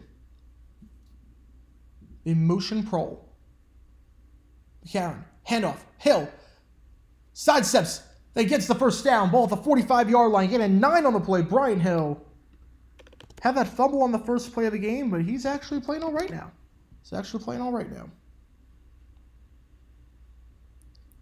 14 is probably the most forgotten Great World Series of recent vintage. Yeah, I would say so. St. Louis thought Houston jumped, but they did not. They were not in the neutral zone at all. They were behind the line the entire time, and sack on the play because of it. The offensive line was all out of sorts. John Dacca. Yeah, Anthony Beck wants a neutral zone infraction. There was none. If anything, that should have been ruled for a full start, but the offensive line was all out of sorts. And it's John Dacca, who I believe had the fumble.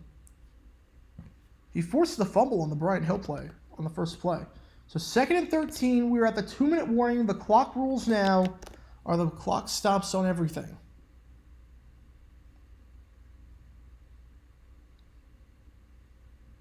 Let's see.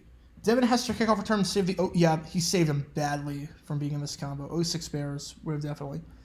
Most forgotten NBA champion excluding any of the Spurs titles. Yeah, because the Spurs would definitely be in there.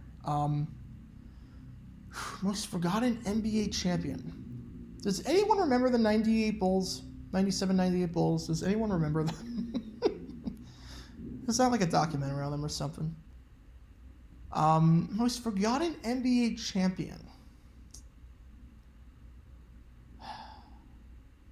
I can't say the Spurs.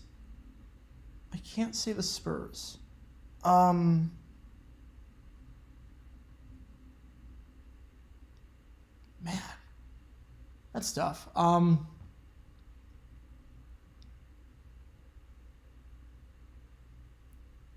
mean, not counting like 50, like champions from the 40s and 50s. I'm not sure I can count.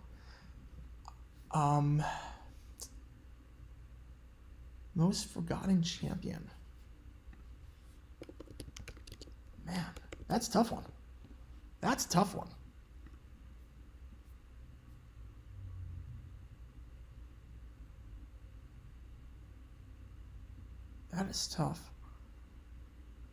I think 78 Bullets, yeah. I think 78 Bullets. Jarkin or something. Michael Jarkin. Scottie Pippen. Dennis Rodman. Yeah, it's got to be something in the tape delay era. I would say because of how incompetent the Wizards have been, I don't think they made it out the second round. They haven't had a 50-win season in like 40-some-odd years. So I think probably the Bullets.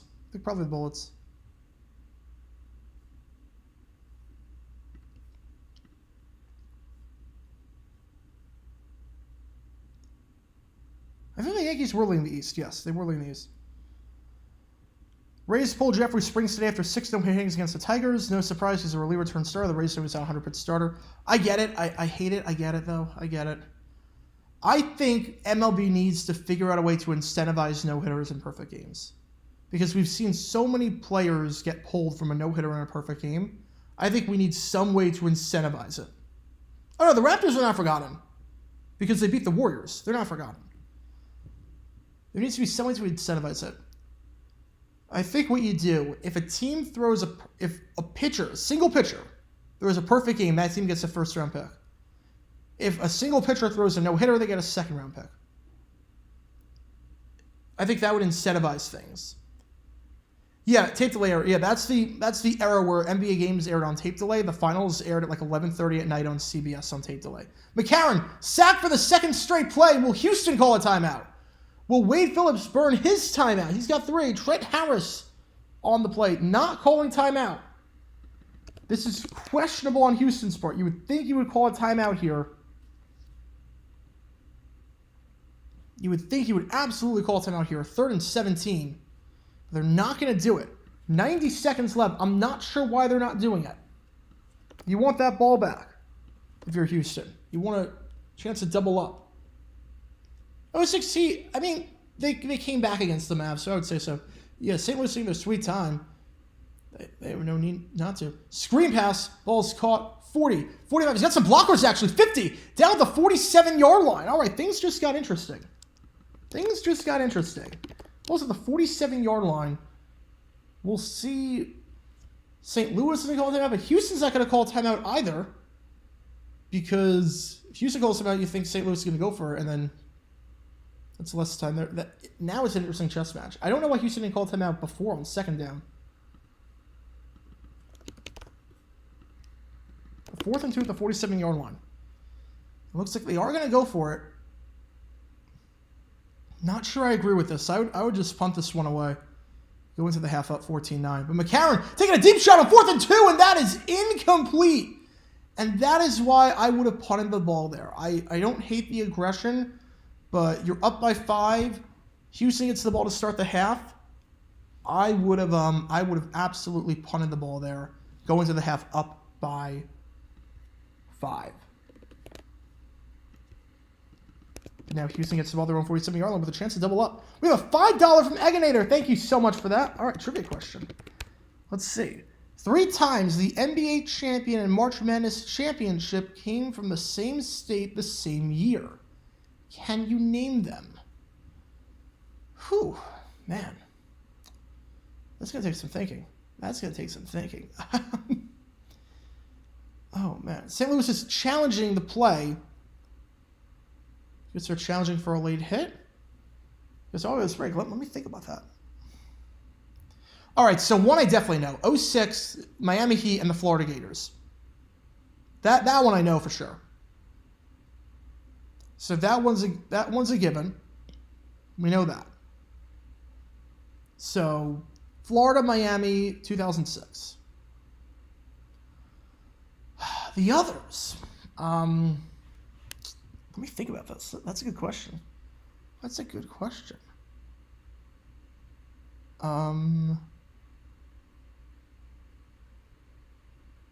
I would think there had to be a year where UCLA and the Lakers did it. There had to be a year where the UCLA Lakers did it. Yeah, stands. So they use their challenge. It's unsuccessful. They're out of challenges. And that costs them a timeout as well. Not that that matters. The game is on ESPN Plus. It's also on ESPN. The game is on ESPN. All right, so Florida, Miami. I would think Lakers, UCLA has happened. I couldn't tell you the year, but I would assume it's happened with the Lakers, UCLA. McDonald going incomplete, actually intercepted. He overthrew Burnett so badly they got picked off. They got picked off at the 29-yard line. Oh my goodness. Battlehawks ball to 29. So no harm done. McDonald with his second pick of the game overthrew Burnett. Yeah, 72 Lakers. Yeah, and I think West Virginia got with Michigan and Detroit. Yeah. So like 72, 06, I wouldn't have gotten an 89. I would not have gotten an 89. I forgot Michigan won it that year. I keep forgetting that the Fat Five actually won. So I keep thinking of the timeout. I forget they actually won. But yeah. McDonald. Oh, wait, they're saying incomplete pass. Wait, they're saying there was an incomplete pass. The ball hit the ground. All right, never mind then. That was not an interception. The ball hit the ground. My apologies for that. That looked like a pick. Looked like a bad overthrow. Looked like a pick. Did they show a replay on that? I don't know. As soon as he answered the question. So my apologies for that. That was not an interception. That ball hit the ground. So yeah, so 06 I knew, 72 I knew, yeah, 89. That's a good question. That's a really good question. Alan Trevor probably will match of the year and go through with the Tigers. Yeah, absolutely. 3rd and 7. Handoff goes to Borghi. Borghi picks up 3. I'm not sure. Why are they calling a run on 3rd and 6? I'm baffled by that, folks. Wade Phillips' clock management was bad. And that was just atrocious. Even if you get the first down. Like, you have to pick up 6 yards on the play. Just to get the first down. And now, that just doesn't make any sense to me. Why you would call a run play there. Because you're not getting the first down. You're not going to get into field goal range with it. 8 seconds left, 4th and 3. And now Houston calls him out because you're going to set it for a Hail Mary, I guess. But if you don't get it, St. Louis has a shot. Oh, it's 4. I would not have gotten UCLA Golden State. I would not have gotten that. 10 seconds left. Because if Houston doesn't get this, St. Louis has time for a play.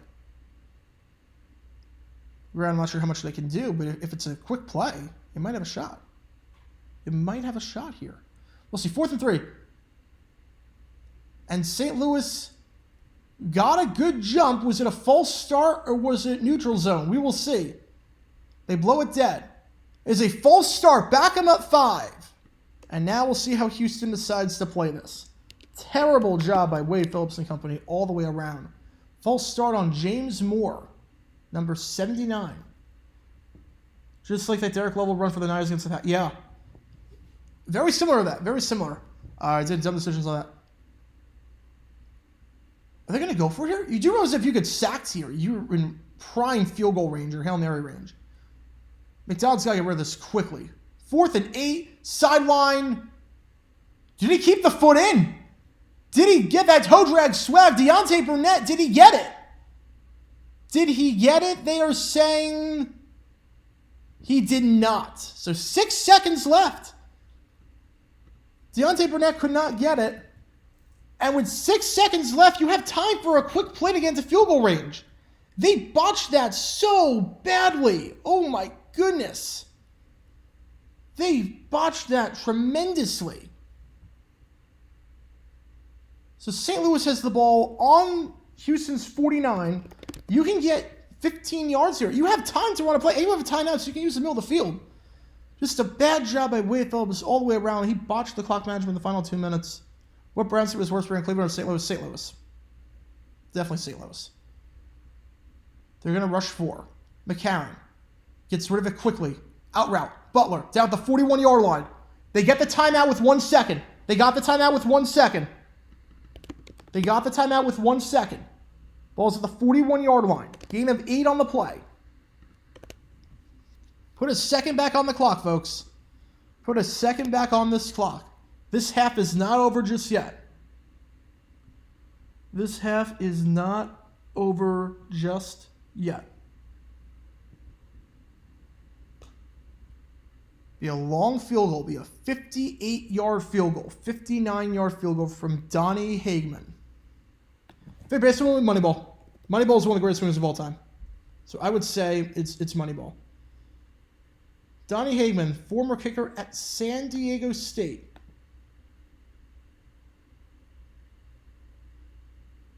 Longest field goal, 54 yards. Houston's got someone back there to return. To be the longest kick of his career. 59-yard field goal, the longest kick in XFL history. 1 second left. Donnie Hagman. Low snap. Kick is up. It is straight enough. Is it long enough? It is good. It is good. 59-yard field goal. How about that? How about that? The Roughnecks completely botched that drive.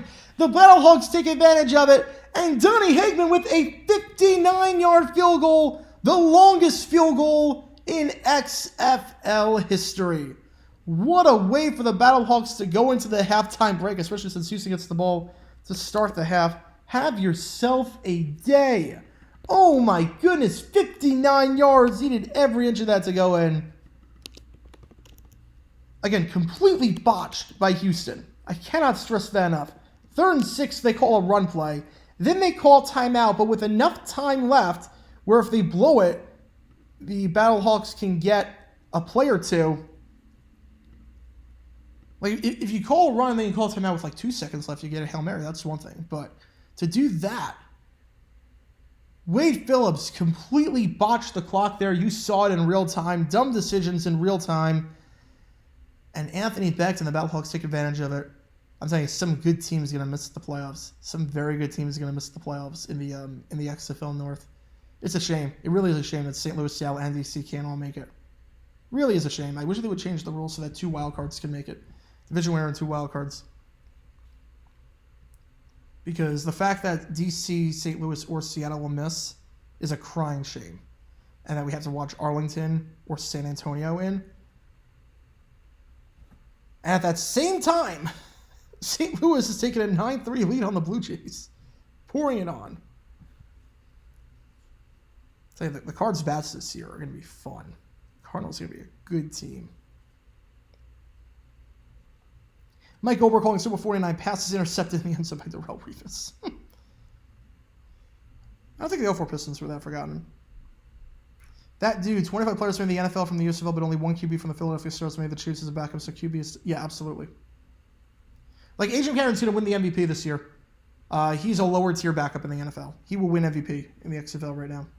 What happened? I walked away for a bit. Wade Phillips happened. Bad clock management, and it was followed by St. Louis getting a 59-yard field goal. Let's see. What other questions we have here? Tonight the role of Anthony Beck will be played by former. It's like an understudy. Oh, that's funny. Let's see. I hate to say this as Lakers fan, but you can consider 2020 Lakers because it came in the bubble. No, I think because they won in the bubble, I think no one's forgetting that. Plus, it's LeBron. People aren't forgetting that LeBron won a title with the Lakers. What's up, man? I'm getting ready to watch Iowa LSU. That's going to be a great, great game. That's going to be a great, great game. What time does it start? Does it start? Is that a... Oh, it's starting right now. Oh, wait, that's starting right now. I didn't realize that. I thought that was starting at a... That was a 6 o'clock start time. I didn't realize it was a 3:30 start time. Okay. Did not realize that.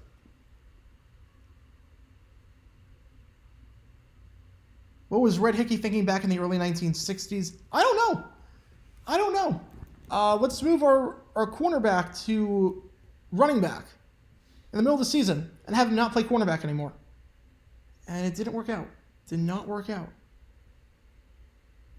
So bad. Battlehawks have given out the fewest points in the league, less than 20 per game. Yeah, they've been looking good lately. The 3 best teams in the XFL come in the North. This is almost like the World League of American Football, where you had the 3 European teams.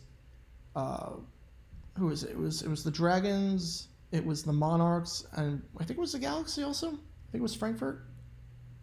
And they were like 9-1, 8-2, 7-3, and only one of them made the playoffs. Or only 2 of them can make the playoffs. I think you had a below 500 team. Make it. Anyone collect the old bubblegum machine NFL helmets you get for like 25 cents? I used to mod some for college teams as well. I used to. I have like a mini pocket helmet collection now. I have the have a nice little set of like mini pocket helmets. Also, I got a set of all the Super Bowl mini helmets from 1 to 44, like the pocket helmets, and I got it at a store, like shopping with my grandparents a while ago, like 2006 or whatnot, for like $20. I just checked on eBay what they're going for. It's like a $500 thing. I'm like, I did not realize. How come Coughlin is in the Hall? I'm not sure he's eligible yet. He'll get in. I'm not sure he's eligible yet. Speaking of Moneyball, will Billy B make the move to Vegas with the A's, or is he done as a GM? I think he'll make the move. Fulham lost to Bournemouth yesterday. You can pretty much kiss the European hopes goodbye, which honestly I'm not too upset about. As much as I would have loved to play in Europe, we're not ready. We're not ready, especially because if we lose Paulinho, because he'll probably go Champions League, we'll get a lot of money from him. But we don't have the squad depth. We do not have the squad depth to do a European season on top of Premier League season. I risk that we could be going too big too fast, and you could potentially pull a Sheffield doing that. It would not be good. So I'm not too upset. Look, the goal this year was survive the season. We did that and then some. Europe, I mean, if we can make Europe, it'd be nice, but it's not the end of the world if we don't. It's not the end of the world if we don't. It's probably actually better for our Premier League survival if we don't make Europe. Conference League, I mean. Not, obviously, you make the Europa League, Champions League, top 5, different story. That's a different story. Or you make it because you win the FA Cup. That would have been nice. That's a different story. But Conference League, I don't think we would have had the squad depth to do that and do a Premier League season. Why is the XFL divided by North and South? That's a good question. It doesn't seem to make a whole lot of sense why it's not East and West instead of North and South. I guess part of it is because you don't want to split the Texas teams up. So this was really the only way to do it. Because if you didn't do it like this, how are you going to do it? If you do, I mean, the flight times are so bad either way. But because you have 3 teams in Texas, let's say you do East and West. So West, you definitely have Seattle, you definitely have Vegas. East, you would definitely have DC, you would have Orlando. How do you split the other 4 teams up? Again, you want to keep all the Texas teams together.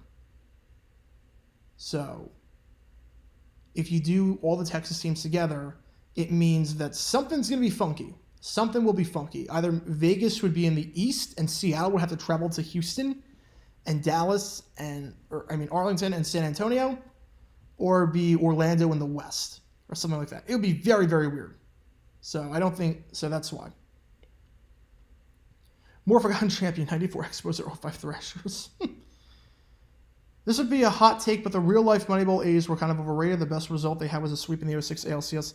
I mean, that wasn't really the point. The whole point was how can small market teams with no money use analytics and thinking outside the box to compete with the big boys. I don't think anyone considered the A's to be a great team. I mean, that team that won 20 straight and whatnot, that's a different story. But the premise was more of how it wasn't really a sports movie. It was more of an underdog story kind of movie.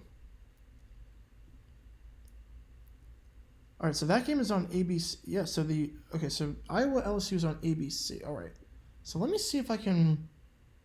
All right, so I'm going to be right back. I'm actually going to turn it on my second monitor. I'm going to turn it on my second monitor. So let me adjust this really quickly.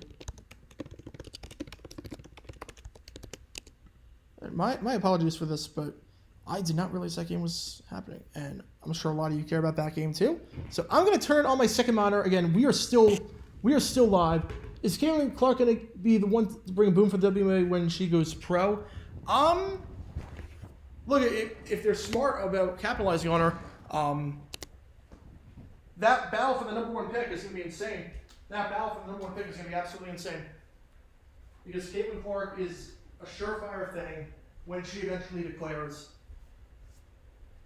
The only thing is that I don't know if Clark might make more money in college. I mean, she can't come out anyway because you have to spend 4 years. But this is not a problem with the WNBA. I feel like Clark will make more money in NIL than she would in the WNBA. I think she's way easier to promote in the WNBA versus net. And hopefully you guys can still hear me. I'm just talking this out while I get the college basketball game up on the second monitor. The big game between LSU and Iowa. Caitlin Clark, best player in the nation. This is one of the biggest women's basketball games of all time. The semifinal game had about 5.5 million viewers. I'm guessing today's game you're gonna have more than that. You get 5.5 million viewers on a Saturday night or Friday night. You're in a really, really good spot. This is one of the biggest. This is a pivotal moment right now for women's college basketball. This is an absolutely pivotal moment. So this is fun to watch. We'll see what the ratings are. The ratings are going to be very, very good for this one. All right, we are back. All right, so that game is not started yet, which is good. Why the NHL not playing 2004, 2005? Gary Bettman.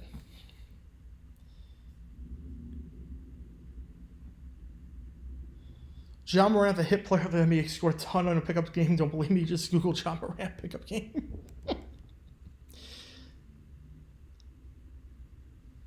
I'm just getting here who's winning. The Battlehawks are up 17-9. Battlehawks are up 17-9. We are about to start the third quarter in just a bit. This game is on ESPN and ESPN Plus.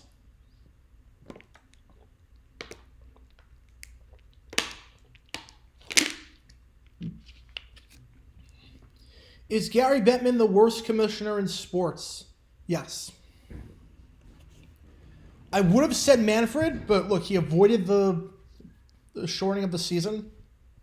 And on top of that, the new rule changes are kind of awesome. So I can't say Manfred. I would have to say Bettman.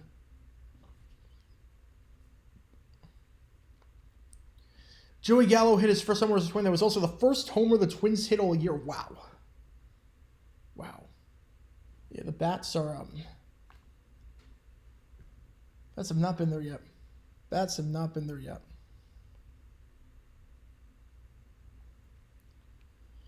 Yeah, the fact that now Fanatics is the manufacturer, the only league where it is, it's like, come on. Yeah, Caitlin Clark still has to play one more year in college. 1 silver, 2 Goodell, 3 Bettman, 4 Manfred.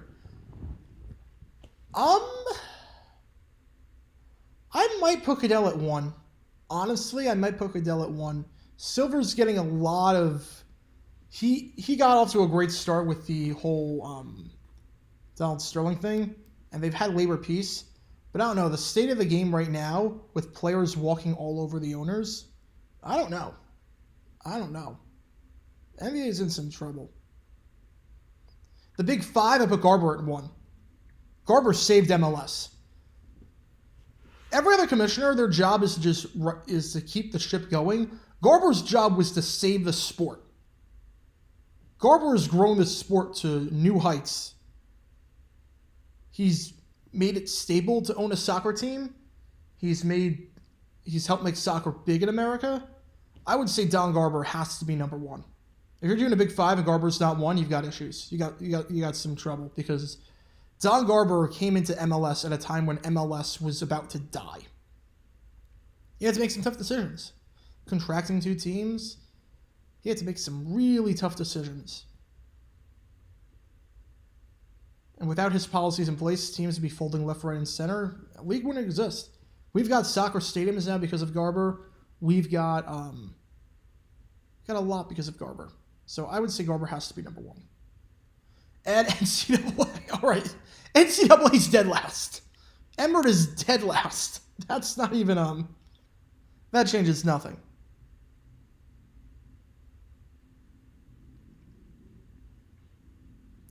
The fact that I see baseball purists whining about the pitch clock is hilarious. The pitch clock is the best thing Manfred said. Exactly. Look, you're getting the same amount of baseball. You're getting the exact same amount of baseball. We're just removing the dead time. We are removing the dead time. Imagine if... I'll put it this way. Imagine if people complaining about the NFL said, man, I hate the fact that the games take so long. We have so many commercial breaks. And now... Goodell says, okay, you know what we're going to do? We're going to eliminate one of the commercial breaks per quarter. So we're going to reduce the number of commercial breaks. The average game will now take 2 hours and 45 minutes.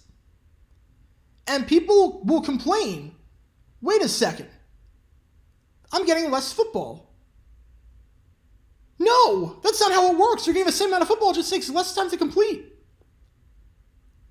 Yes, Emmert is worse than Bettman. Emmer got the Supreme Court to agree unanimously on something. You realize, in today's political climate, how incompetent you have to be to get the Supreme Court to unanimously 9-0 agree on something? You realize that? I went to law school. That's unheard of. That is unheard of. Emmert is easily the worst. Easily the worst.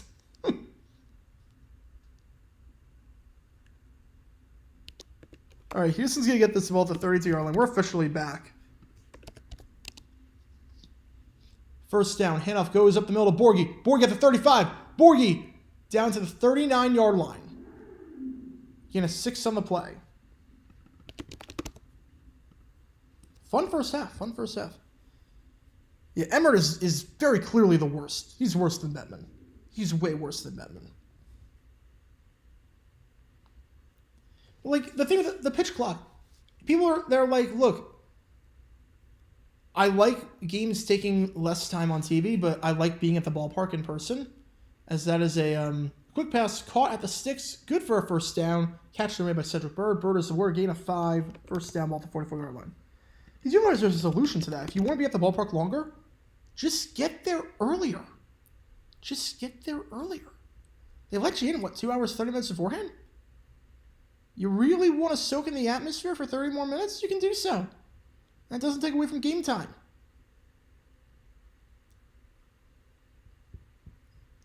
So I don't get what people are upset about. That throw is behind his intended target, behind Ben Putman, and Putman looks like he injured something on the play. He's still down in pain. Looking for Putman, well behind his man, and then got leveled by Willie Harvey. McDonald just leaving his receiver out to dry like that. Can't do that. At least Putman is walking again, which is good. 13:48 left. 2nd and 10.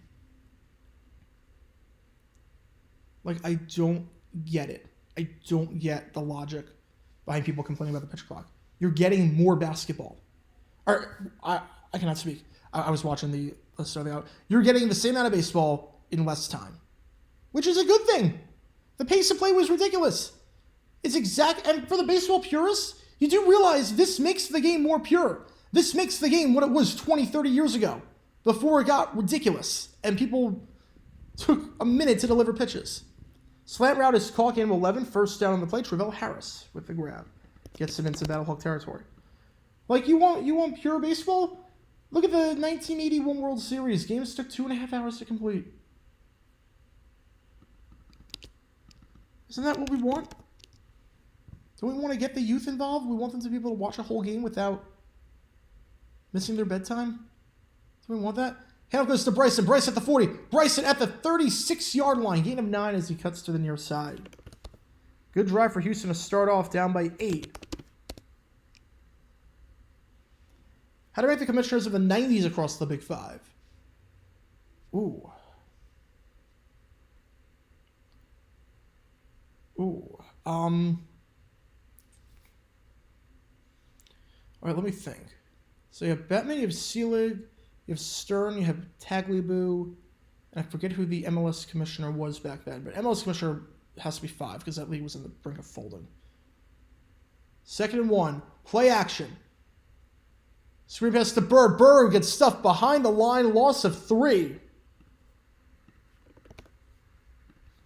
All right, so MLS would be 5.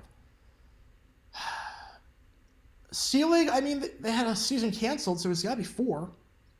Bettman's probably 3. Stern, he also got part of a season canceled. But Tagliabue wasn't that good either. Tagliabue had some stupid ideas. There was labor peace at least. So I guess by default, I'd have to put Tagliabue at 1, but I'm not crazy about that. 3rd and 5, handoff goes to Borgia. I don't know why they're handing it off. They lose 2 on the play. They just keep going backwards. They lose 2 on the play. And it's Mike Rose giving Borgie a kiss from a rose on that one. 4th and 7, they're going to pump this one away. They had 2nd and 1. And just like that, 4th and 8. Absolutely terrible. 2-hour 3-minute game yesterday with the Guardians Mariners. Yeah, I did see that. And you know what's crazy about that? That was with the bottom of the 9th. That was with the bottom of the 9th. That punt, fair caught at the 17-yard line. Fair catch made by number 13, Austin Prohl. So that's where the Battlehawks will take over. First punt of the game.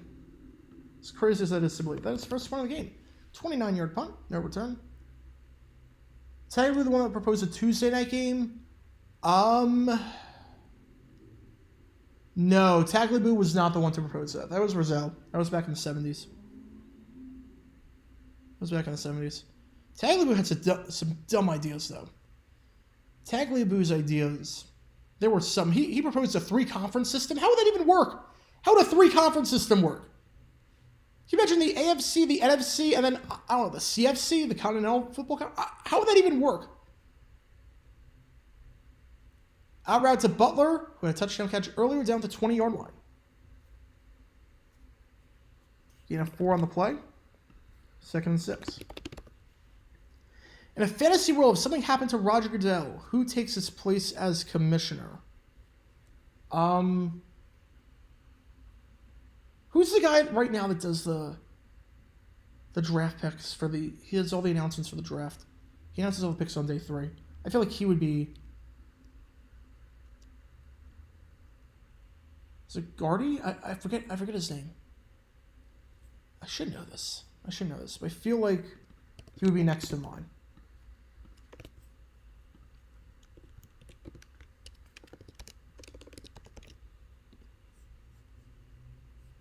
Yeah, Dave Gardy. Yep, Dave Gardy. That's the guy. I feel like Dave Gardy would probably be the next commissioner. Troy Vincent could be, yeah. Troy Vincent.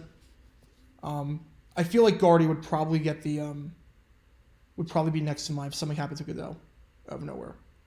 Yeah, I saw the Caitlin Clark 3, just nuts. She's a special player. 3rd and 4. McCarron drops back, keeps throwing back, now fires past the sticks. Incomplete pass. Intended target on the play was Stephen Mitchell. Good tight coverage. And the first 3 and out of the game. How about that? So, it has some offensive fireworks in the first half, but not a whole lot going so far. Fun fact, I was at the Bananas game yesterday. I saw a man wearing a Sea Dragon shirt. I'm not making that up. Saw a man wearing a Sea Dragon shirt.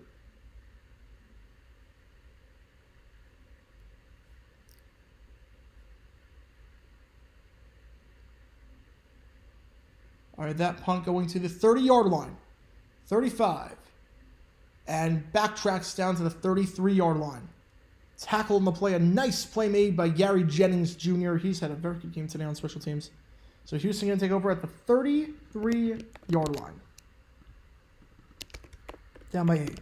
Was I surprised? They're all last because none of them have a championship in the 8th one of the world. We need to keep it down with the Super Bowl. Keep it down with the Super Bowl would be nuts.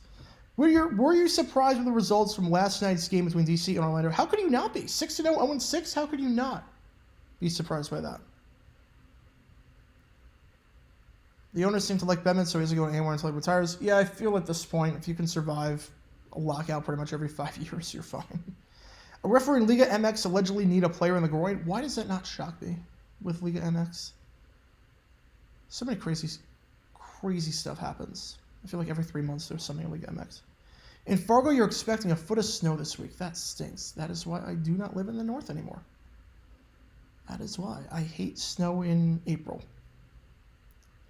Any NFL or MLB related Supreme Court cases? Yeah, there are some. There are some.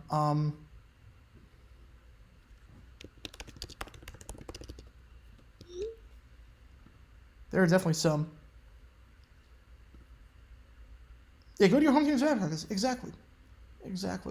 You're the law talking guy. I love the Lionel Hutz reference. With NIL, can we just finally say college athletes are pros in minor leagues?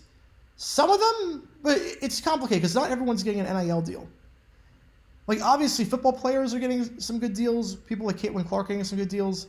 But for the most part, a lot of these guys are not making a lot on NIL.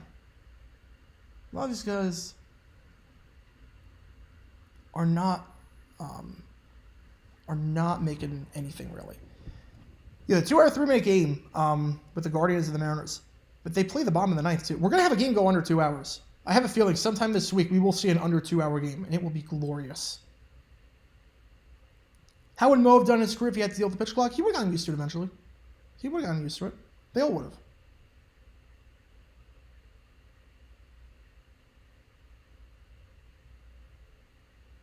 Who is the worst commissioner of all time in each of the 4 major sports? I don't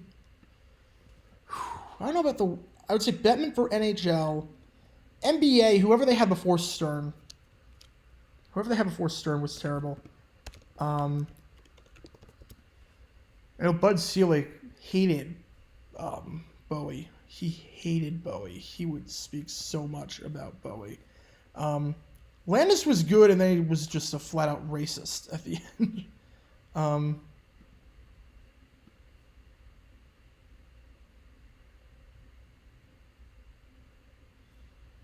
Hey, Vincent was bad. Uberoth was bad. I would say Uberov is probably the worst for baseball.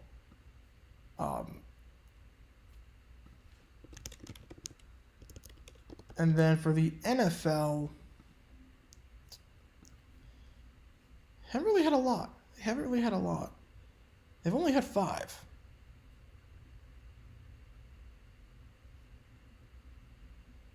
So I would say Layden by default, but he wasn't really that bad.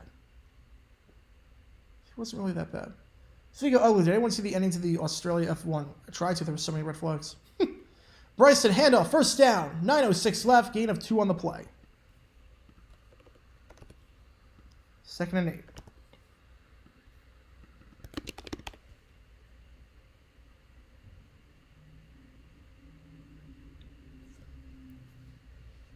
Best and worst baseball commissioner. That's tough. That is very, very tough. Incomplete pass there. They've all had problems. They've all had their problems. It's tough because on one hand, you look at the impact that Kennesaw Mountain Landis had. Like, he was coming off the Black Sox scandal. He basically invented the commissioner position. Like, there was no such thing as a commissioner before Landis got there. So the things he did and the situation he got thrust into, I thought he did a great job. On the other hand, he was just a blatant racist. And you can't ignore that. 3rd and 8, McDonald scrambling. He's got the first down and more out at the 43-yard line. What a run by McDonald. Needed that. First down for the Roughnecks. So it's tough to say. I would say, Steely, you can't ignore what happened in 94. You can't ignore what happened with Steely in 94. But he also did a lot of good things for the game. I don't know who the best was. Did he step out of bounds? They don't have a challenge. Remember, the Battlehawks do not have a challenge. But as of now, first down at the 43-yard line. 44-yard line, actually. Play action. McDonald fires, curl route, incomplete. Wildly inaccurate today. That's a few throws down that he's missed that were there. Deontay Burnett, the intended target on the play. 7:32 left. So I don't know who the best commissioner in baseball was. I don't know. Because they all had their problems. They've all had their problems.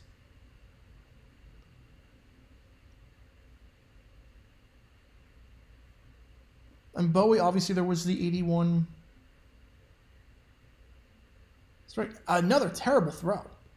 McDonald just has not been inaccurate. He says, that one's on me. Travell Harris, intended target, incomplete pass. Happy Charlie for helping break the color barrier. I mean, did he do anything besides... I mean, that's a big thing. Don't get me wrong. That's a big thing. But he didn't really do anything besides... I mean, that's a big thing.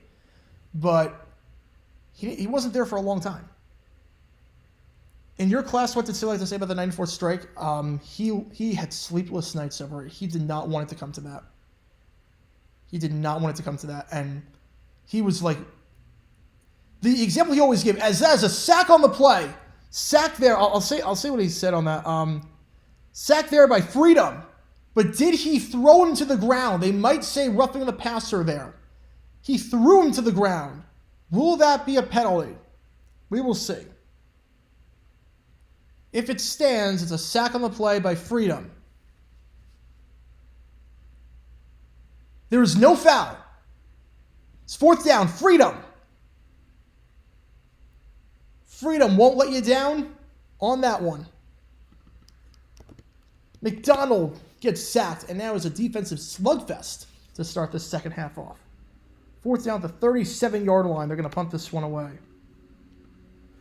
All right, so here's what Seelig had to say about 94. He wanted everything in his power to not have that happen, obviously. He remembers what it was like when he was owning the Brewers in 81. And there was a strike. And the season pretty much got shut down for a bit.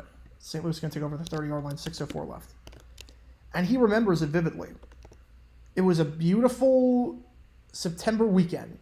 They were playing the Yankees. beautiful weather for the pennant, really. And the stadium was half empty. It wasn't sold out.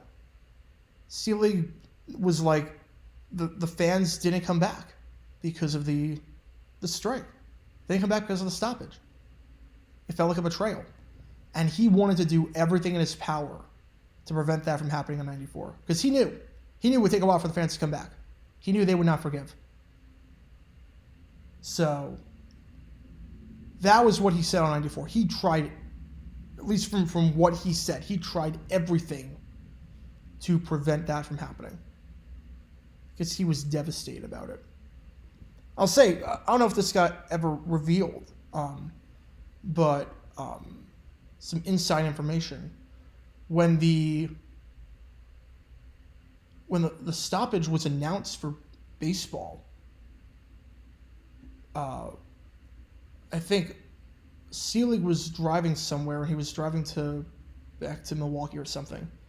This is when the last stoppage got announced with Manfred. And the entire car ride, Sealy was on the phone with Manfred. Manfred was basically panicking. And Sealy was trying to walk him through and give him advice. But Manfred, after that press conference where he was like smiling and whatnot, remember that infamous press conference? Sealy was on the phone with Manfred for like a solid 2 hours. Solid 2 hours. The whole car ride from like Chicago to Milwaukee. Sealy was just on the phone talking with Manfred. Trying to walk him through everything. Because he was flustered. He was very flustered by that. So that's a true story. True story. What were Tagliabue's bad ideas? Multiple Monday Night Football games. On the same... He had a lot of crazy ideas. On Monday Night Football games, field goals worth different amounts of points based on how far they were kicked. So of a field goal from inside the 10-yard line was worth 1 point. A field goal from the red zone is 2. A field goal from outside 50 is 4. Real idea. A penalty box. He had a penalty box idea. Where players, if they commit a foul, will go to the penalty box. He had an idea for 3 conferences. He had some dumb ideas. Tagliabue had some very stupid ideas.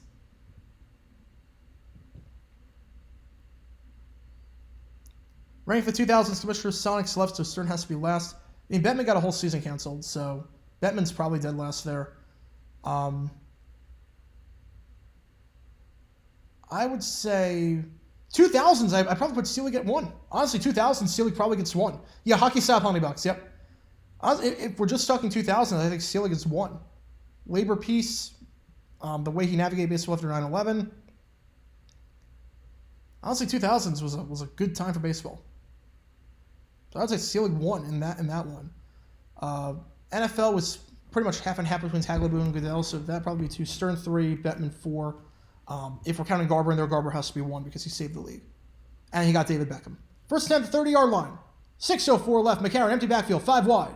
McCarron drops back, going to try and take off and run. He does. 30, 35, stiff arm down at the 38-yard line. Brought down on the play by number 18, Jordan Mosley. Gain of 8.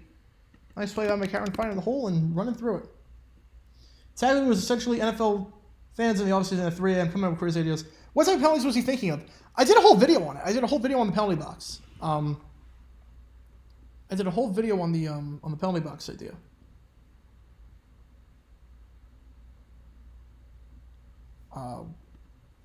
Let me see if I can link it. Yeah, Tagliabue's had some dumb ideas. I truly mean it. Some dumb ideas. Is McCarron hurt? McCarron's on the side. Oh, McCarron is hurt. I made this video a while ago. But here's the penalty box video. All right, so McCarron, after that run of 8, he got hurt. He's going into the tent. Nick Tiano is the new quarterback for the Battlehawks. The MVP frontrunner is out. Nick Tiano is in. The former Chattanooga quarterback. Nick Tiano, the backup quarterback, in right now We'll see how they want to play this. This is crazy. Oh yeah, my voice is very different. Handoff. To the 40.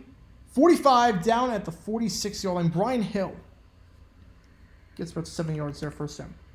Yeah, I think I did that video, what was that, New Year's Day 2021? So this was when the channel had like 3,000, 4,000 subs. And when videos, if they got 1,000 views in one day, it was a good day. It's a while ago. It's very, very different. Person's on the 46-yard line. 4:52 left. Tiano, his first pass as a Battlehawk. Caught. 49-yard line. Catch there made on the out route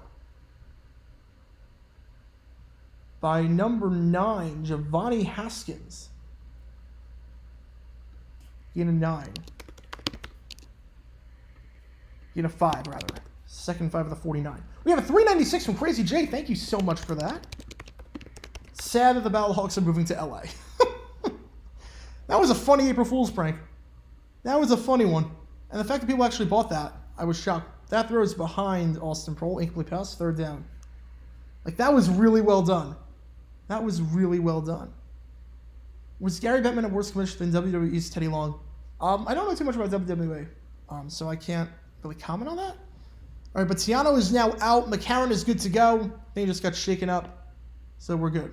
Remember I discovered you in late 2020. It's crazy how different they are. Yeah.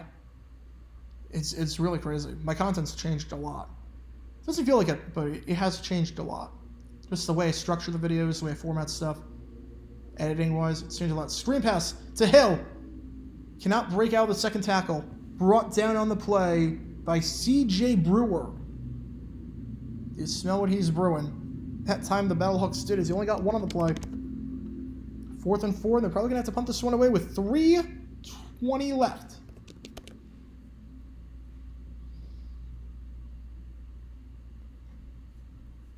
Let's see. Yeah, I fell way behind in the chat. Let me see what we got. How about Commissioner Mike Goldberg for the NFL? Yeah, train wreck waiting to happen. Fair catch. He's got to run up to it at the 21-yard line. So not a great punt there. Not a great punt. Only about 27 yards of net. Houston taking over at their own 21-yard line with 3:09 left. No points in this third quarter. It's been a low-scoring affair. Still a very good game. Cole McDonald has been wildly inaccurate lately. McDonald not having the best of games in his first time out as a starter. 11 for 23, 84 yards, plus a sack, and a costly pick in the red zone. You are being received very famously, doing a great job of juggling various topics of content while adhering to general practice. Thank you so much. Thank you so much, yeah. We got a lot more coming. I can tell you that much. At some point, JG9 is going to have as many channels and videos as Simon will start using some previous works as reference. I mean, that's basically what the upper right corner is. The car in the upper right corner. That's basically, I use everything as reference. Gain a 6 on the catch by Bryson. You can only do 5 upper right corners in one video. That's the max they allow you to put in for cards. I could put 10 in some if I wanted to. Everything connects to each other. My goal is to eventually have a database where you are one click away, no matter what video you're on. No matter what video you're on, football-wise. As that's a handoff, gain of 2 on the play to Bryson. Like if you're watching an NFL video, or you're watching a video by Tree or Grossi or whatnot, or a history video by someone else, you are one click away from seeing one of my videos, because I will have covered everything by that point. The kind of videos on the NFL draft close? Oh, that's odd. I gotta put that on. Thank you for pointing that out. I'm doing some more draft videos too. I gotta put that on. 3rd and 2, McDonald. Slant route, caught there by Burnett. 37-yard line, gain of 8, first down.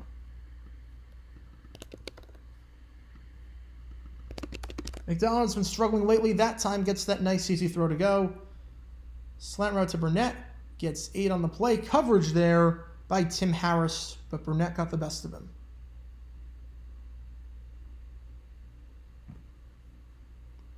I mean, obviously the Subway Surfers channel was a complete joke. That was an April Fool's thing. Out route, It's a bird, gain of about 2 on the play, tackled there by Sebastian, who had the pick earlier in the game. So I did the JG9 Subway Surfers channel, which was just taking some of my old videos and just putting Subway Surfers footage underneath. We'll see. I mean, I'm not uploading again to that channel unless I rebrand it to something else. That was clearly an April Fool's joke that you guys seem to like, which was good. We'll see, like, if that actually takes off, like, unironically. We'll see if, like, people actually click on those videos not realizing it's April Fool's joke now that we're past that, but we're sticking with the 3 channels. We are sticking with the 3 channels for now. 3rd and 9 after that loss of 1. Under a minute left in the 3rd quarter. But yeah, JG9, JG8, JG7. Aztecs Reservoir was epic, called by Jim Nance. Yeah, that was a good call. That was a good call. I think Ian Eagle would have probably done a bit better, but Nance understood the magnitude of the situation. Even didn't get too excited about it. He understood the magnitude and did a very good job with that call. 3rd and 10. McDonald. Hit on the play, incomplete pass. And the Roughnecks will be forced to punt. A rough 3rd quarter for the Roughnecks. Punt completely intended. We'll see if they get this punt off before the end of the quarter.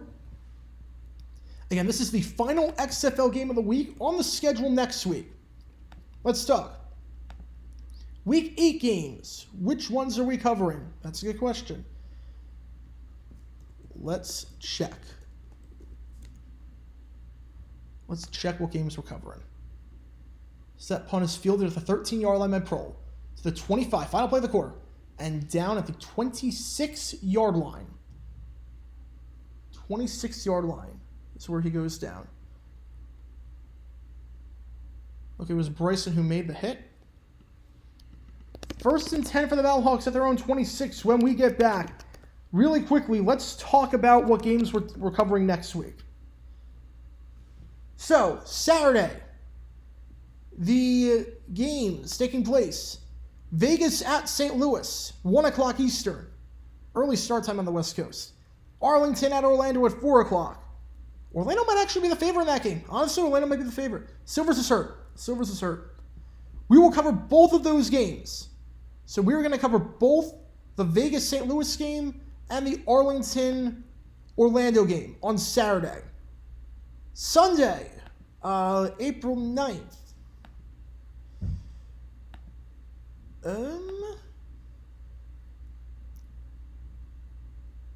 That's pushing it. That's pushing it. Okay, because I will be at the D-backs game on Sunday. Okay, Houston-San Antonio is a 3 o'clock start time on the East Coast. So that's a no. D-backs Dodgers. Okay, here's the thing. D-backs Dodgers starts at 1:10 my time. DC Seattle starts at 4 o'clock my time. Next week is Easter. Yeah.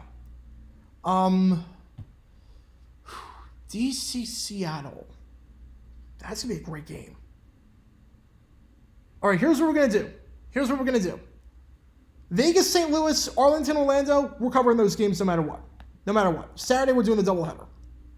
Sunday, Houston, San Antonio is no. We are not covering that one. DC, Seattle, as of now, yes, we will cover DC, Seattle. Just go D-backs. No, here's the thing. D-backs, the game will be over by that point. The D-backs game starts at 4 o'clock on the East Coast. DC Seattle starts at 7 o'clock. So, do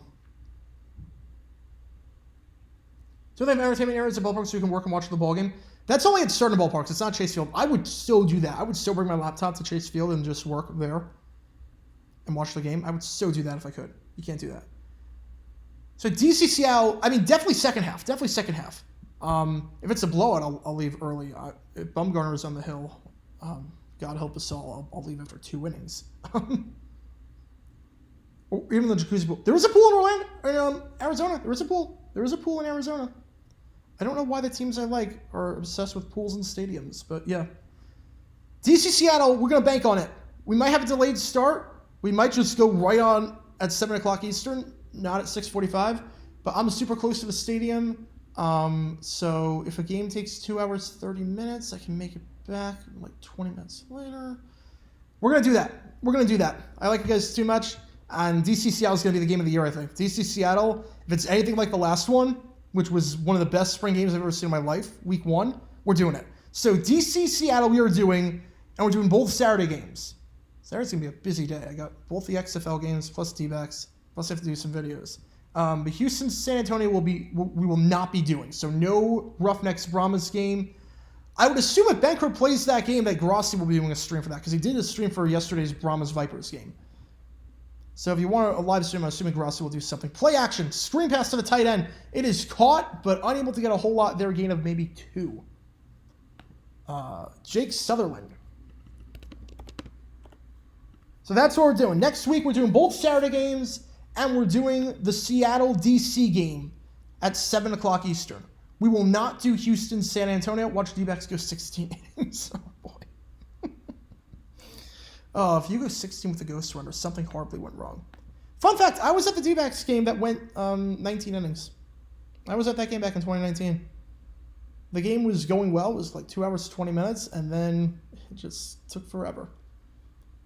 Sutherland again. Breaks out a tackle down at the 34-yard line. 3rd and 2, gain of 6 on the play. You collaborating with Clickbait would be legendary or even Grossi. So I was actually on Grossi's show twice. Super nice guy, super awesome. I would love to do some stuff with him. I was on his show back in 2016 when it was done on SoundCloud. And I was just a random Redditor, and Grossi was just a random dude. I took him up on the offer just because I had nothing better to do, and it was a lot of fun. It was a lot of fun. But I was on a show again in 2020 when he had a Jaguars fan on. And now look at where we are. Now we're both doing this full time. It's crazy. Handoff, did he get the first down? I think they're going to say he did. Needed 2 yards, and Hill got those 2 yards. A first down. 13 minutes left in this one. I think they are going to give him the first down. They are stopping the clock to measure. I think it was going to get the first down. I have been on Dumpster Fire. I know that Clickbait wants to do some trivia stuff now. And I kind of run a trivia show every week, so I can I definitely help out there. I'm great buddies with Adam from 5 Point Vids. I'm great buddies with 5 Point. Like, he's been a big help to me. I've been a big help to him with some copyright stuff. He's helped me out with getting an agency on board and Dumpster Fire and everything. I love the Clickbait, guys. That is awfully close. Bring out the index card. Bring out the index card for that one. That is short by a yard. Will they go for it? You just got to fall forward. Will they go for it? I don't think they're going to take the chance. So a great stand by the Roughnecks. They force a 3-and-out. This ball is going to be punted back to Houston. If UConn wins, the answer score will be the Huskies get one for the thumb. I could see that.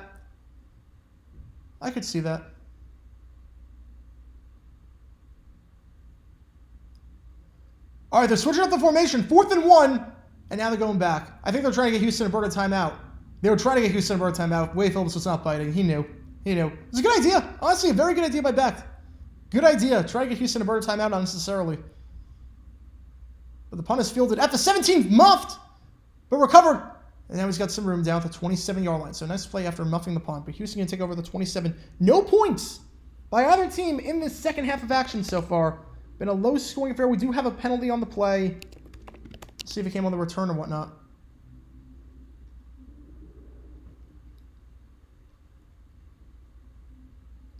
Will this be Nance's final year's play-by-play in the NFL? No. He'll still do this for at least another 5 years. At least another 5. Unsportsmanlike conduct on the Battlehawks. So add 15. It's on Willie Harvey, who's actually had a pretty good game. Willie Harvey. And they always get the second guy. They get the guy who retaliates. It was actually Davis who threw the first punch. It was Drew Davis who threw the first... Drew Lewis? I don't have a 21 on the depth chart. Maybe it was 27 Drew Lewis. They get the second guy, and now Houston's going to take over at the 44-yard line because of it. Empty backfield, McDonald, 5 wide. Pressure, down he goes. Down he goes, Travis Feeney. Feening the pressure was McDonald. Goes down on the play. Blows by the left tackle with the spin move number 64, Jack Snyder. And easy does it for Travis Feeney. McDonald having a rough one back there.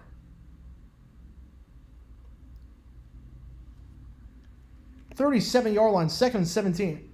Remember when True was basically Angry Video Game Nerd knockoff? Yep. I did not watch any of those videos. I mean, I watched Angry Video Game Nerd, obviously. He's great, but I didn't watch True back then. Wobbling throw! Has to go to the ground to try to make that grab. Nice effort by Burnett. That never left cleanly. I don't know why it says 3rd and 37. Next Sunday, Braves, Padres, or DC Seattle. Honestly, I'm not just saying this. Because I'm very honest. I'll tell you when. I'm not going to BS you. I'm going to tell you when the game's good or not. DC Seattle was the best spring football game I've ever seen. That was in week 1. That was a phenomenal game. If we got a similar thing there, as McDonald's going to try and run for this, juke move gets to the 40, but that's all he'll get down at the 41-yard line, brought down on the play by Mike Hampton. And they'll have to punt 4th and 13. Honestly, obviously, if you can go to one of the games, go to them. If that's the debate, live sporting event versus watching on TV. But honestly, DC Seattle is going to be phenomenal. DC Seattle will be. You have a 6-1 team, a 5-2 team, the 2 best teams maybe in the XFL right now. A game that week 1 came down to the final play was phenomenal. Low punt, fielded at the 26-yard line by Prohl, and out of bounds at the 35-yard line. So that is where the Battlehawks will start this drive. About 10:50 and change. That was the Lemon game, yeah. Trust me, Seattle DC is going to be a fun game to watch. Braves Padres will be very good too, but that will be a very good game.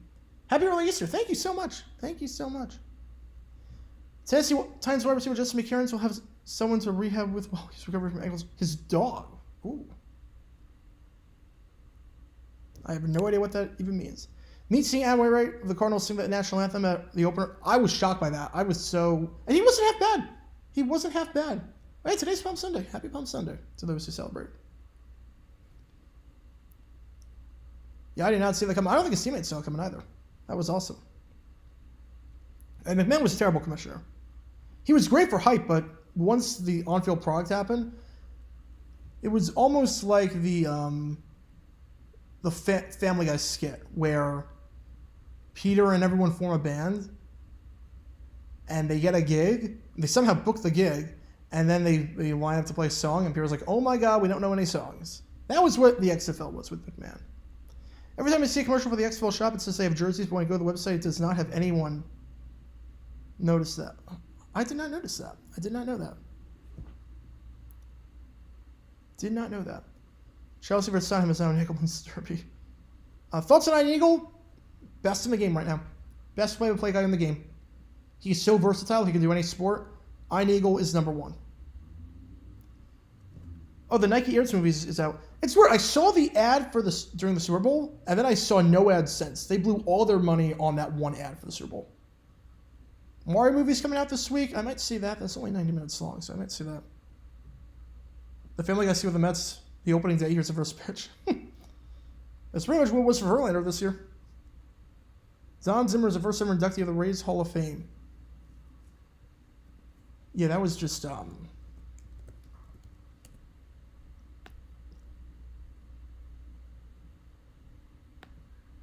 I'm not sure why.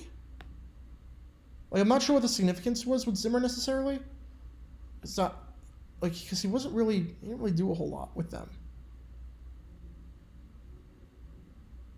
So I'm not sure what exactly he did to get his number retired and whatnot. Maybe that's just me looking at the outside now as a Rays fan. Maybe he's got more significance with the Rays than I realize.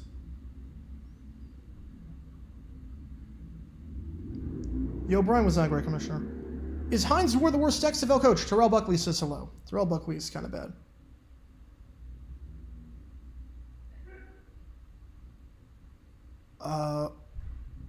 Gallo hits another home run. Wow, he's having a great game.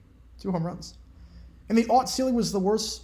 Okay, the contraction talks, Seelig has vehemently denied those. He said he was never going to contract 2 teams. He was never going to contract Minnesota and Montreal. He said he didn't know where those came from, but he was never going to contract them.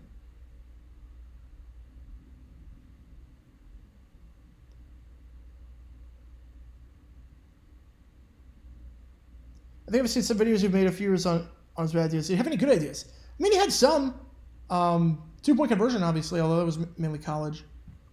First and 10 off the 35-yard line. 10:52 left. McCarron hands it off up the middle to Hill. Fumble! His second fumble of the game! Scoop! And score! Oh my goodness! Just like that, Houston! We have a problem! William Likely with the scoop and score! Brian Hill with his second fumble of the game! And it's 17-15! What happened here? Hill, yeah, that's the second time it just went right into the hands of William Likely, who's a returner by trade, so that was an easy return for him. A rough one for Brian Hill, fumble on the first play, and that time he fumbles again. This one is not over yet. I mean, Seelig said he never turned a blind eye. Seelig said he was trying to get drug testing involved.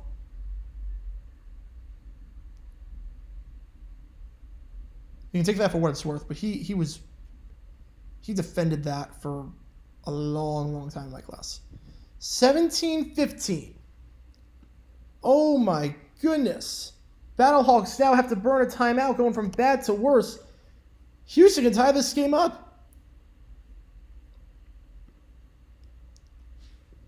Is Brian Hill going to be benched now? Usually 1 fumble to let you out of it, but 2 fumbles. That might be it for him. That might be it for him on the day. A rough one. Scoop and score. McDonald wasn't moving the ball at all, but they get a break with their defense. They're going to go for 2 to try and tie it. From the 5-yard line. Big play here to say the least. I should note, it is early. We have never had an overtime game in the XFL. I should note that. We have never had an OT game in the XFL. Here we go. McDonald, empty backfield. 4 wide. He's going to try and drop. He's going to go down. McDonald goes down. And he loses the ball. It's going to go out of bounds. So, St. Louis is not able to return for 2 the other way. McDonald has been feeling the heat this entire second half. Had no time to work with. And it remains a 2-point game, 17-15. So the Roughnecks get some points back, but they were unable to tie it up. William Likely to be a hero in Houston after that one, if they can hold on and win this. For those who pursue around back then, summer 94 was definitely a crazy time between June 17th and August 12th. And you have all the bookend by the Jordan retirement and the comeback. Yeah, and movies. I mean, summer 94, the first half at least, before baseball went on strike, like, I can't even imagine if I was a 10-year-old in 94 with all the sports, the World Cup, I'd be at the theaters every day watching The Lion King. Like, honestly, summer of 94 probably would have been a phenomenal time to be alive as a kid. I was born in 97, but if I could live any summer, probably, honestly, summer 94 would be amazing. Kickoff field at the 15-yard line. 25, and we'll go down there. Who's Battlehawks QB? McCarron is still the QB. Nick Tiano got in for 2 plays, and McCarron came back in. So he's fine. He's fine. I can remember next week we're doing both Saturday games, and we're going to do DC Seattle. I will make it happen. We will make it happen. I will rush back to my place from the stadium. I will be a sweaty mess running back, but we will make it happen. We will make it happen. You were 10 in 94. I hate admitting that. I'll tell you, 94 would not have been a bad year, honestly. Before the strike. Before the strike. Obviously, after the strike, different story when there was no sports happening. McCarron gets sacked on the play. Jack Heflin brings him down. Loss of 7. But I'm talking like June. June of 94 would have been, what a time to be alive. June and July of 94. Shrek alone made that year. I forgot that the book came out in 94. I forgot. Although he wasn't really foul-mouthed in 94. He wasn't the Shrek that we know and love today. Second 15th at 21 is where they're going to mark it. In the pistol. Handoff. Up the middle. Gain of 3 on the play. That does look like Hill. It was Hill, so they did not bench Hill. Hill got a touch after 2 fumbles. You don't see that every day. I didn't appreciate the 94 World Cup because it was the first one I remember, and didn't appreciate how big of a deal it was that US got to host. You'll get that opportunity in 2026.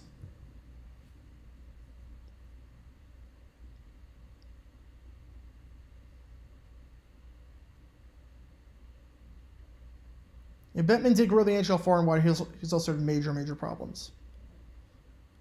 3rd and 14, McCarron steps up, fires short of the sticks. Can Hill do some stuff after the catch? He's at the 30, 35, and down to the 38-yard line. So he does. Brian Hill redeems himself to some extent. 3rd and 12, gets 14 yards, all pretty much after the catch.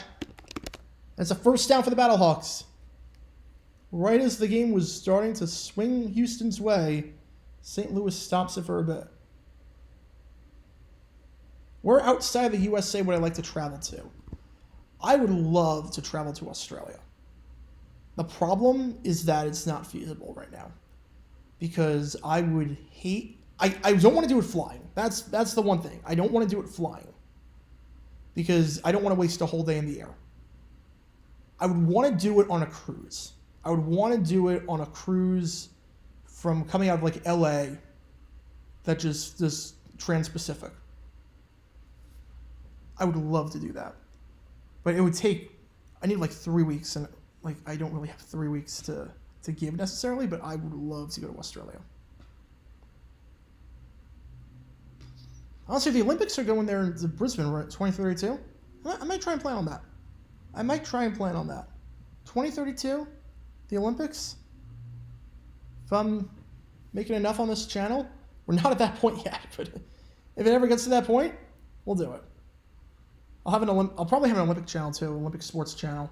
So that could be good. I've been to Canada. Vancouver is lovely.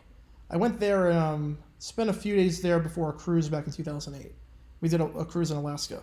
Vancouver is beautiful. If I was going to move to anywhere internationally, Vancouver is gorgeous.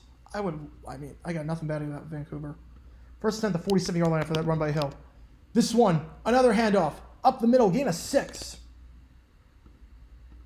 Gain of 6 on the play. Starting to ground and pound. That handoff to Mateo Duran. Here the Men at Work song come 2032. That's one of my favorite Family Guy cutaways. The Peter Griffin singing on Chris and Barbara's date some Australian music to lighten the mood. It just butchers all the words. I would love that. I am so far behind on this stream. Holy cow. With the chat. Usually it doesn't happen. Usually, like by this point, I'm waiting for stuff to come in. I got a lot of stuff to get to. Go in the order they see me get, as we do have an injured Battlehawks, so we're going to a commercial break for a minute. I think it's what, 7:30 left? 7:51 left. 2nd and 4 when we get back. Yeah, I'm going to go in the order they say the questions, so if you want me to get your question right away, I got a lot of questions to come back to. There's a lot. Thank you so much for that. Let me see. Yeah, what did Staley have to say about contraction of the Expos and Twins in 01? Never going to happen. He said it was never going to happen. He said, I don't know where that rumor came from, but he was never going to let that happen on his watch. Milan beat Napoli. Did not see that coming. When I look at going on medium is like Nebula, given the number of channels you plan on having. Nebula is an interesting platform. A lot of creators have gone on Nebula. I'm trying to think, what can I offer on Nebula that I don't offer on YouTube? Because the production quality would have to be increased tremendously. If I ever got a team going and like did some stuff with like actual camera work on site at stadiums to talk about things, to get interviews with people, I could do that on Nebula. Probably do that on Nebula. But the stuff I'm making right now, I couldn't justify doing that on Nebula and having people pay for it. Because again, right now I'm supported through Patreon, which is like, if you're a patron support, thank you so much. And through donations and whatnot, and through you watching the videos there, I can't put the same quality on Nebula that I do on YouTube. I couldn't do it. Because the thing with Nebula, it's very structured, very episodic almost like a TV show. And right now, I wing all my videos. Like the video that came out today, I didn't know about that topic till 10:30 last night. That video came out at 6 o'clock in the morning, my time. So, I kind of wing everything. I work very fast. Nebula, I'd have to be very, very structured, very, very professional almost. Not that this isn't professional, but I'm talking like actual camera work, actual like establishing shots with me on screen, actual like getting interviews with the players. I would love to do that at some point. We're not there yet, but I could see that happening on Nebula. I would probably try some Patreon exclusive videos first before that, but we don't have enough patrons to justify that just yet. But I would love to do something like Tom Grossi does, where he does some Patreon exclusive Q&As. We're not at that point just yet. I have to get YouTube memberships going too. I have to get YouTube memberships up and running.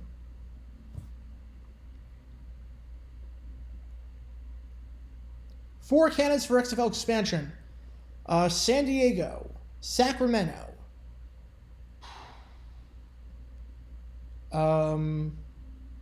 Omaha, and somewhere in the Carolinas. That'd be my guess. If they were going to expand to 4 more, that'd be my guess. They're not going to expand though. Was there a story where a team drafted one guy in the second round they meant to get his teammate? I want to say it was the Seahawks. I did a video with the Browns where they drafted the wrong guy. They called up a player with the same name, or they had a guy had the wrong number.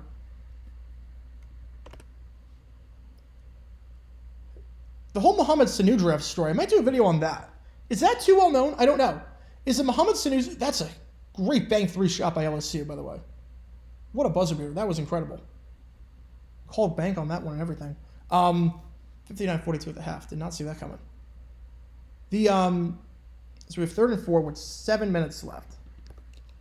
Is the Mohamed Sanu draft story too well known for me to do a video on that? I don't know. You guys have to tell me. Like, I know the story. I remember it happening. I don't know if it's too well known. Curl route caught. First down, Marcel Aitman. Now the 34-yard line. So Mohamed Sanu's story is very, very interesting how that happened. Yeah, not only did they put the women's basketball game on ABC, they did a pregame show too. They've never done that before. On ABC. It was like a 30-minute pregame show. They've never done that. That's when you know they're taking it seriously. And you love to see it. You love to see it. That beard's coming nicely. Yeah, I'm gonna shave it. It's not lasting. It's not lasting. It's coming off tonight. Okay, you don't know at all. All right, so there might be something there then. Catch is made, and he gets the first down and then some. Plows his way forward to the 19-yard line. Darius Shepard leading the Battlehawks into the red zone with 5:55 left. All right. Oh, yeah, I forgot to adjust that. I've been updating the clock, and I've not been adjusting that. Okay. Yeah, we are in Q4. Yeah, so the Mohamed Sanu story, long story short, a friend prank called him in the first round and said he was like, this is the Cincinnati Bengals on the line. We're drafting you. He thought it was real, but it was just someone prank calling him being so stupid. You never do that to someone at that time. He was devastated about it. And then turns out he eventually got drafted by the Bengals. So that's in a nutshell, that's the story. Now watching it, I have on my second monitor. Yeah, I have the women's game on my second monitor. 59-42 at the half. Very shocked by this. Darius Shepard, you're seeing the NFL transactions. I love they're doing it Arial font in like 4-point font. I love that. I love that. Sharks looking good as a late 1-3 straight, absolutely. Change that to the JG9 dedicated Dumb Decision channel. I wouldn't do that because I'm kind of at the mercy at that point of getting content out.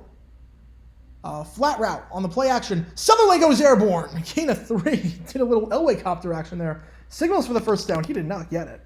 But nice effort. Nice effort. Nice effort for sure. Tackle there by Davis, number 3.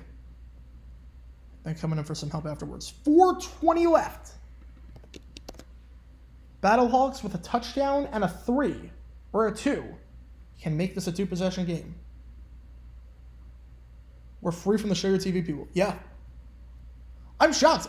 When I saw 120 people in the stream, I'm like, oh, I know what half these people are here for because the game's on ESPN. I know why you're here. I have to let you know. But we've kept pretty much everyone, which is awesome. Thank you so much.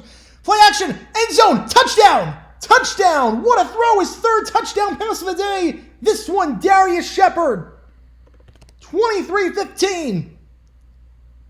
A 2-point conversion can just about end it. St. Louis needs this win to keep pace in the North. Again, DC and Seattle play each other next week. Someone's got to lose. Unbelievable. Unbelievable. McCarron looking like the MVP of the XFL and showing why there. Darius Shepard, play action, runs the fly, gets it. They're going to go for 1. Really? I don't agree with this. I don't agree with this at all, actually. Play action. McCarron. Going to fire well out of the end zone. Incomplete. Why would you go for 1? What? Someone explain the logic why you would go for 1. Someone, but there was a flag on the play. Wait, hang on. There was a flag on the play. There was a flag on the play. We'll see what this flag is. Hang on. Let's see what the flag is. But why would you go for 1? All right, wait. I think they're going to say pass interference, so they can go for 1 from the 1. All right, so the ball's getting a good place at the 1-yard line. I don't get the logic in going for 1 because even if you get it, it's still a 1-possession game. You go for 2. You're going for 2 anyway most of the time. You're going for 2 most of the time anyway.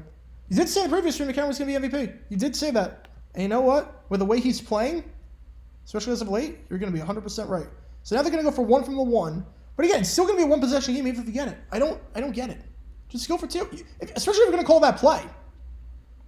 All right, they get the handoff. It's good. Hill punches it in. 24-15. But it's still a 1-possession game. I am baffled by that. There's a flag, though. There is a flag. As the camera just, I don't know what happened with the camera. There was a flag, but McCarron's walking to the sideline. I think this was after the play. I just don't get why you would go for 1.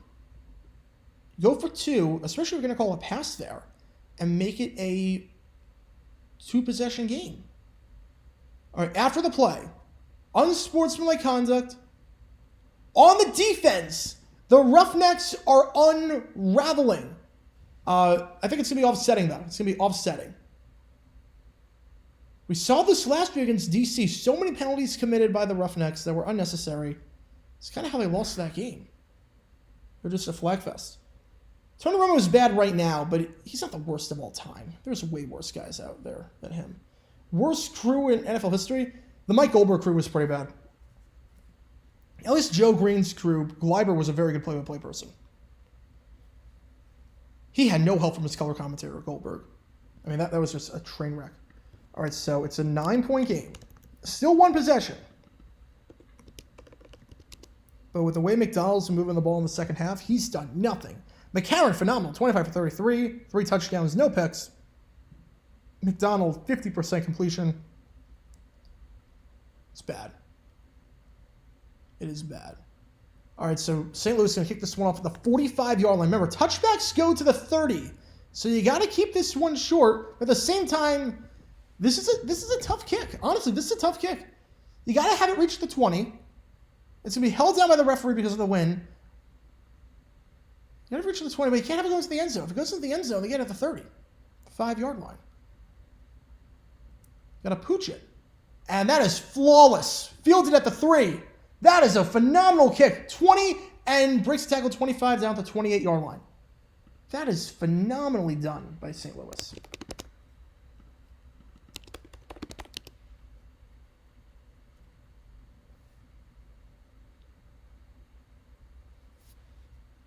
Honestly, I'm just spitballing here. At that point, do you consider going for it?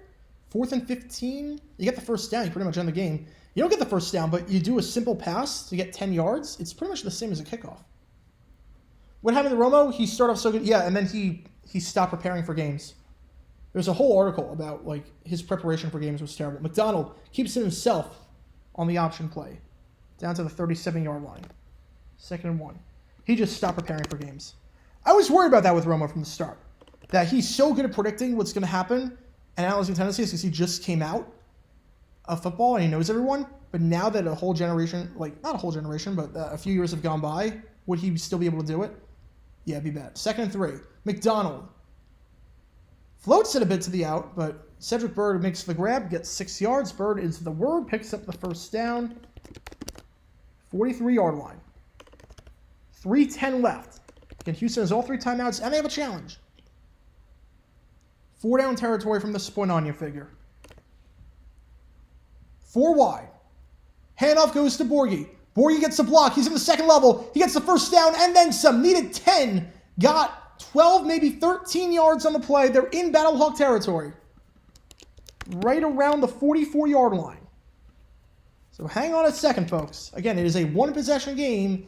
And if the Roughnecks tie this, we're going to have some serious questions afterwards about why Anthony Beck didn't go for 2 instead of 1. We're going to have some serious questions after about why he didn't do that. We'll see, though. McDonald drops back, fires over the middle. Almost intercepted. Almost intercepted. Behind his receiver. That's a few times that's happened today. Yeah, very windy. Very, very windy. Does my Dennis Miller count? I mean, he was bad, but look, they still had Al Michaels. The worst team has to have a bad color commentator and a bad play-by-play person. And you watch the Vikings-Lions game with Mike Goldberg, you'll see his color commentator did not help him out at all. He was terrible. 3rd and 8 on the keeper. 2 minutes left exactly. 3 timeouts. Clock rules now are just like they are in the NFL. 4 down territory from this point on. 5 shots in the NHL last night. Yeah, that's crazy. All right. Yeah, I'm like a whole quarter behind on the questions. I'm like a whole quarter behind. Yeah, but like Clickbait, I would love to collaborate with them. Like anytime they want me to appear on their show, by all means. By all means. I open arms. I do want to try launching a podcast this year for once football season starts. I do want to try launching a podcast.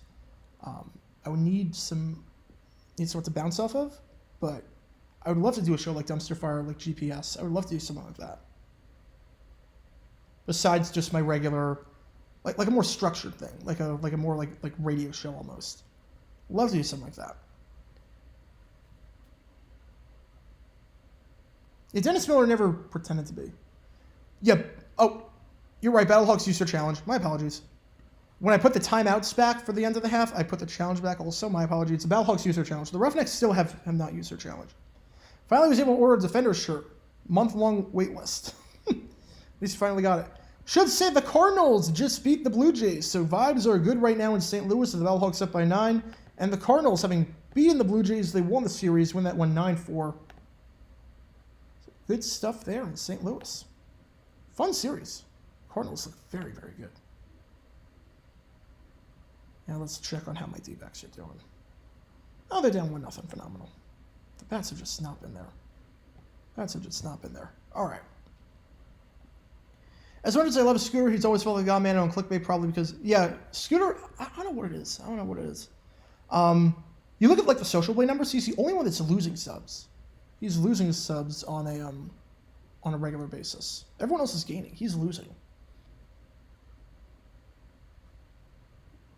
Also, like he's got a very different shtick than the other 4. So I totally get that.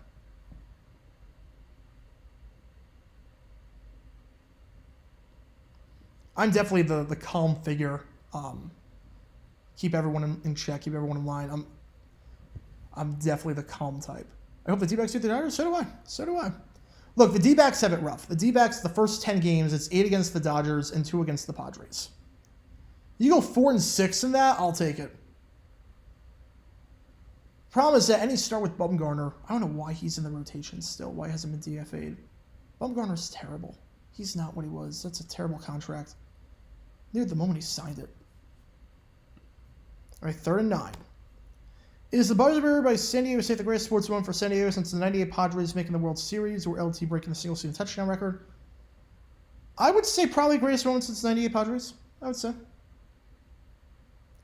3rd and 9. Here we go. No, the game-winning overtime field goal to make the playoffs in 2013. McDonald, behind his receiver yet again. Intended for Burnett. He's under 50% completion. 156. Again, Houston has all 3 timeouts, so it's not doomsday necessarily, but it's not looking good. So McDonald actually had some time to run to the right and extend that play a bit. And Zach Allen seems awesome. He's my pick for the Cy Young. Scooter does NFL. He does Cowboys. That's how he's mainly. He's a Cowboys homer. McDonald, pocket collapses on him. He's got to extend this play somehow. Still on his feet. McDonald just has to do something. Fires. Incomplete. Tried to extend that as long as he could, but in the end, the throw is short to Bryson, and the Battlehawks take over with 1:44 left. Up by 9. That North Division battle, holy cow. If this holds, St. Louis, who I had winning this game after an unpredictable Saturday. St. Louis 5-2, Seattle 5-2, DC 6-1. All of a sudden, as crazy as it sounds, I cannot believe this. I never thought I'd say this. Especially because of what happened yesterday. DC is now in trouble. As crazy as it sounds, St. Louis is 5-2. If they win next week, DC plays Seattle. If DC loses, we could have a 3-way tie at 6-2. This is nuts. 4 wide, handoff, up the middle, goes to Mateo Durant. They're not taking any chances with Hill on that one, since he fumbled twice. This got very, very interesting all of a sudden. And why is Phillips not calling timeout? Okay, now he calls timeout with 1:30 left. Did they get that in sooner? Please tell me got that in sooner than that. And they were just a clock malfunction. Because there's no reason to let 14 seconds run off the clock.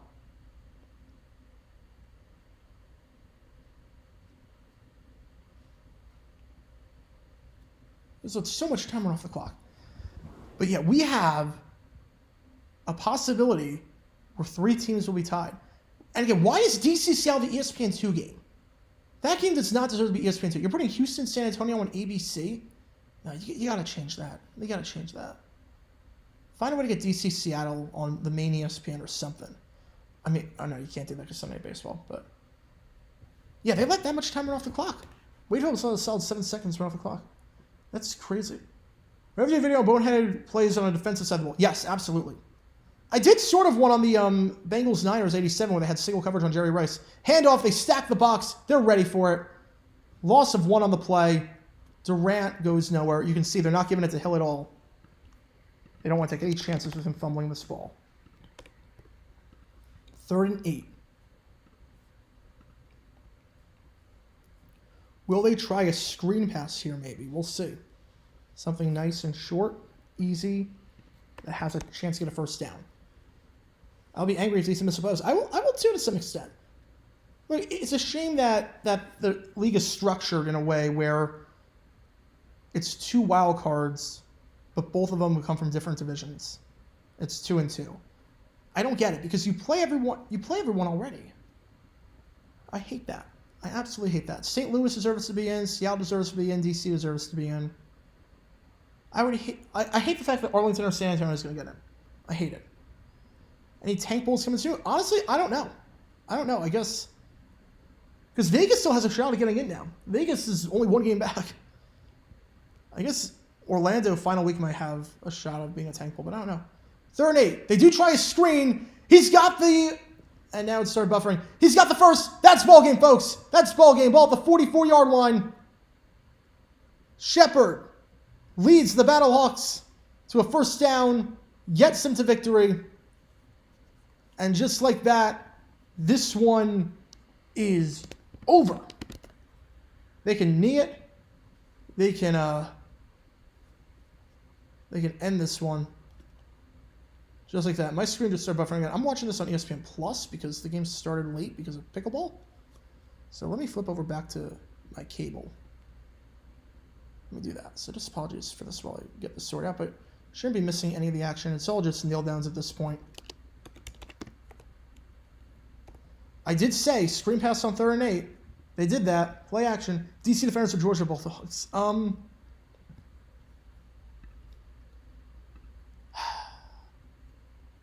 See, that's an interesting question. I would still probably take DC because I trust their quarterback situation more. I trust their offense more. But you're talking guys on Georgia that will make it to the pros and will be first-round picks. Like, defensively, that would be a phenomenal game. 2nd and 11. Houston, undefeated in 2020 before the season shut down. Undefeated to start off this season. They have now lost 3 straight games. Houston just burned their final timeout. The Battlehawks will go to 5-2. Just mark it as final. So the Battlehawks, 5-2. Houston, 4-3. I'm going to stay on for a few more minutes. I want to get to all the questions because a lot of you guys had questions that I have not gotten to, and I feel like it's wrong if I don't answer them. So I will get to them. I was in DC a few weeks ago for a conference, and at the airport TSA line, I met someone wearing a Defenders shirt. That's awesome. Was asking about his experience at Audi Field. Yeah, I guess at DC it makes sense. I'm in Arizona. I saw a guy wearing a Sea Dragon shirt. I don't get that. That was weird. Was it the game yesterday was at the Mariners complex? But obviously the Mariners are not there. 24-15 is your final score there. Good, I love football, that's why I watch. Yeah. If UFC were to ever launch a football league, expect a lot of body blows that would otherwise be considered unnecessary roughness. Yeah. I think if UFC launched a football league, my guess is they would do the old tackle rule where you have to pin the guy down. That'd be my guess. Yeah, bonus JG9. You free it tonight 10. I'll email you because I would love to have you help co-commentate. Unfortunately, I'm not. I'm sorry about that. I'm not free tonight, but thank you so much for thinking of me. I'm not free tonight, 10 o'clock. I'm sorry about that. We're outside the USA. Oh, I answered that already. Australia.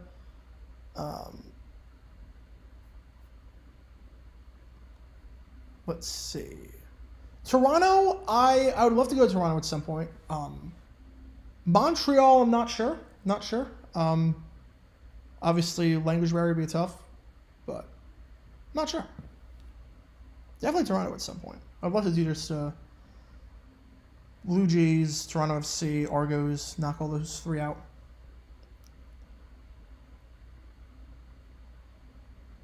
Keith Hernandez said the Phillies resemble a slow-pitch softball team and it's all about hitting home runs for them and they neglect all other parts of the game. I mean, they did not look good yesterday. 16 runs allowed to the Rangers. It's not pretty. I mean, they're basically playing 3 true outcome baseball, which I'm not sure that's the right strategy nowadays with the shift being removed. All right. Let's see what else we got. I think I got further than I thought.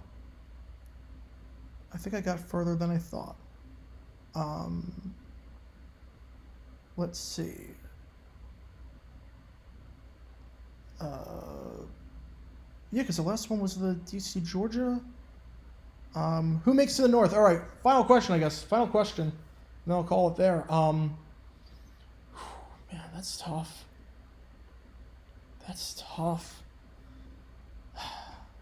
It's a shame. It's a shame one of these teams is going to have to miss the playoffs. It's a crying shame one of them's going to miss the playoffs. It shouldn't be like that. It should not be like that. That Arlington or San Antonio will make it in, or Vegas even, and St. Louis, Seattle, DC, one of them will not make it in. It's a crying shame. Let's look at the schedules. Let's look at who is left. Again, next week we will have both Saturday games, doubleheader, and we will do the DC Seattle game. That's one of the biggest games. That's the biggest game of the season now, considering the circumstances. All right, St. Louis has Vegas at home, Seattle at home, Orlando at home. They have 3 straight home games. They have Vegas, Orlando, so they have the 2 worst teams, and Seattle. If I say they go 2-1 there, that puts them at 7-3. So I do like Seattle a lot. Seattle has Vegas, St. Louis, DC. DC has Seattle, Arlington, and San Antonio. All right, well, here's the thing. DC will beat Arlington and will beat San Antonio. So DC is going to have 8 wins, I think. Seattle, St. Louis, I said, will have 7. They'll beat Vegas, they'll beat Orlando. They end the season at home. Seattle, St. Louis, week 9, that's for all the marbles. That's what it comes down to. It's going to come down to that game. Seattle against St. Louis, week 9 for all the marbles. Seattle would own the tiebreaker, too, because they beat them already. Or no, St. Louis beat them already. What am I talking about? I'm saying something else. Man, that's tough. That's tough. DC's making it. I think DC will be fine. Even if they lose next week, they have Arlington and they have San Antonio. They should be fine. They'll get 8. Problem is the Seattle St. Louis game. Who do I want to make it? I want Seattle.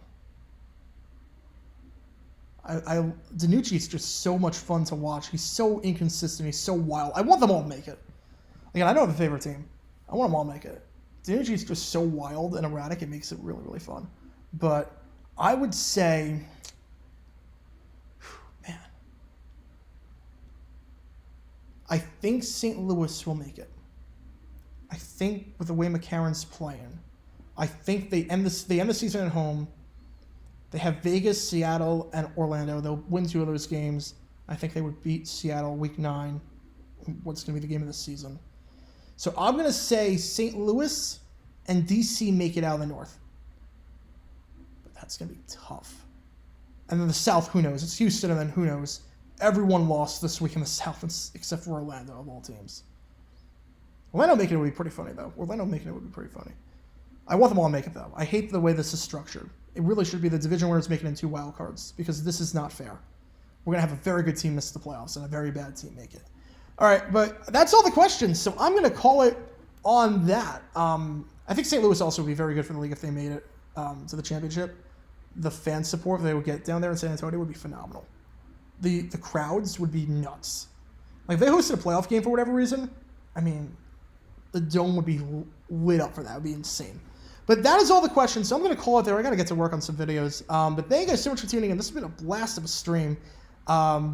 Crazy, crazy stream. Still, the game took under 3 hours to complete, which is kind of shocking because the game got delayed till 2:15 to the pickleball. So thank you guys for tuning in. In terms of what's coming up, new video is out on JG9 right now. We have a new video coming out tomorrow. We have a video coming out on JG7 tomorrow as well. JG8 video should be coming out soon. We have live NFL trivia on Wednesday night at 9 p.m. Eastern over on Twitch.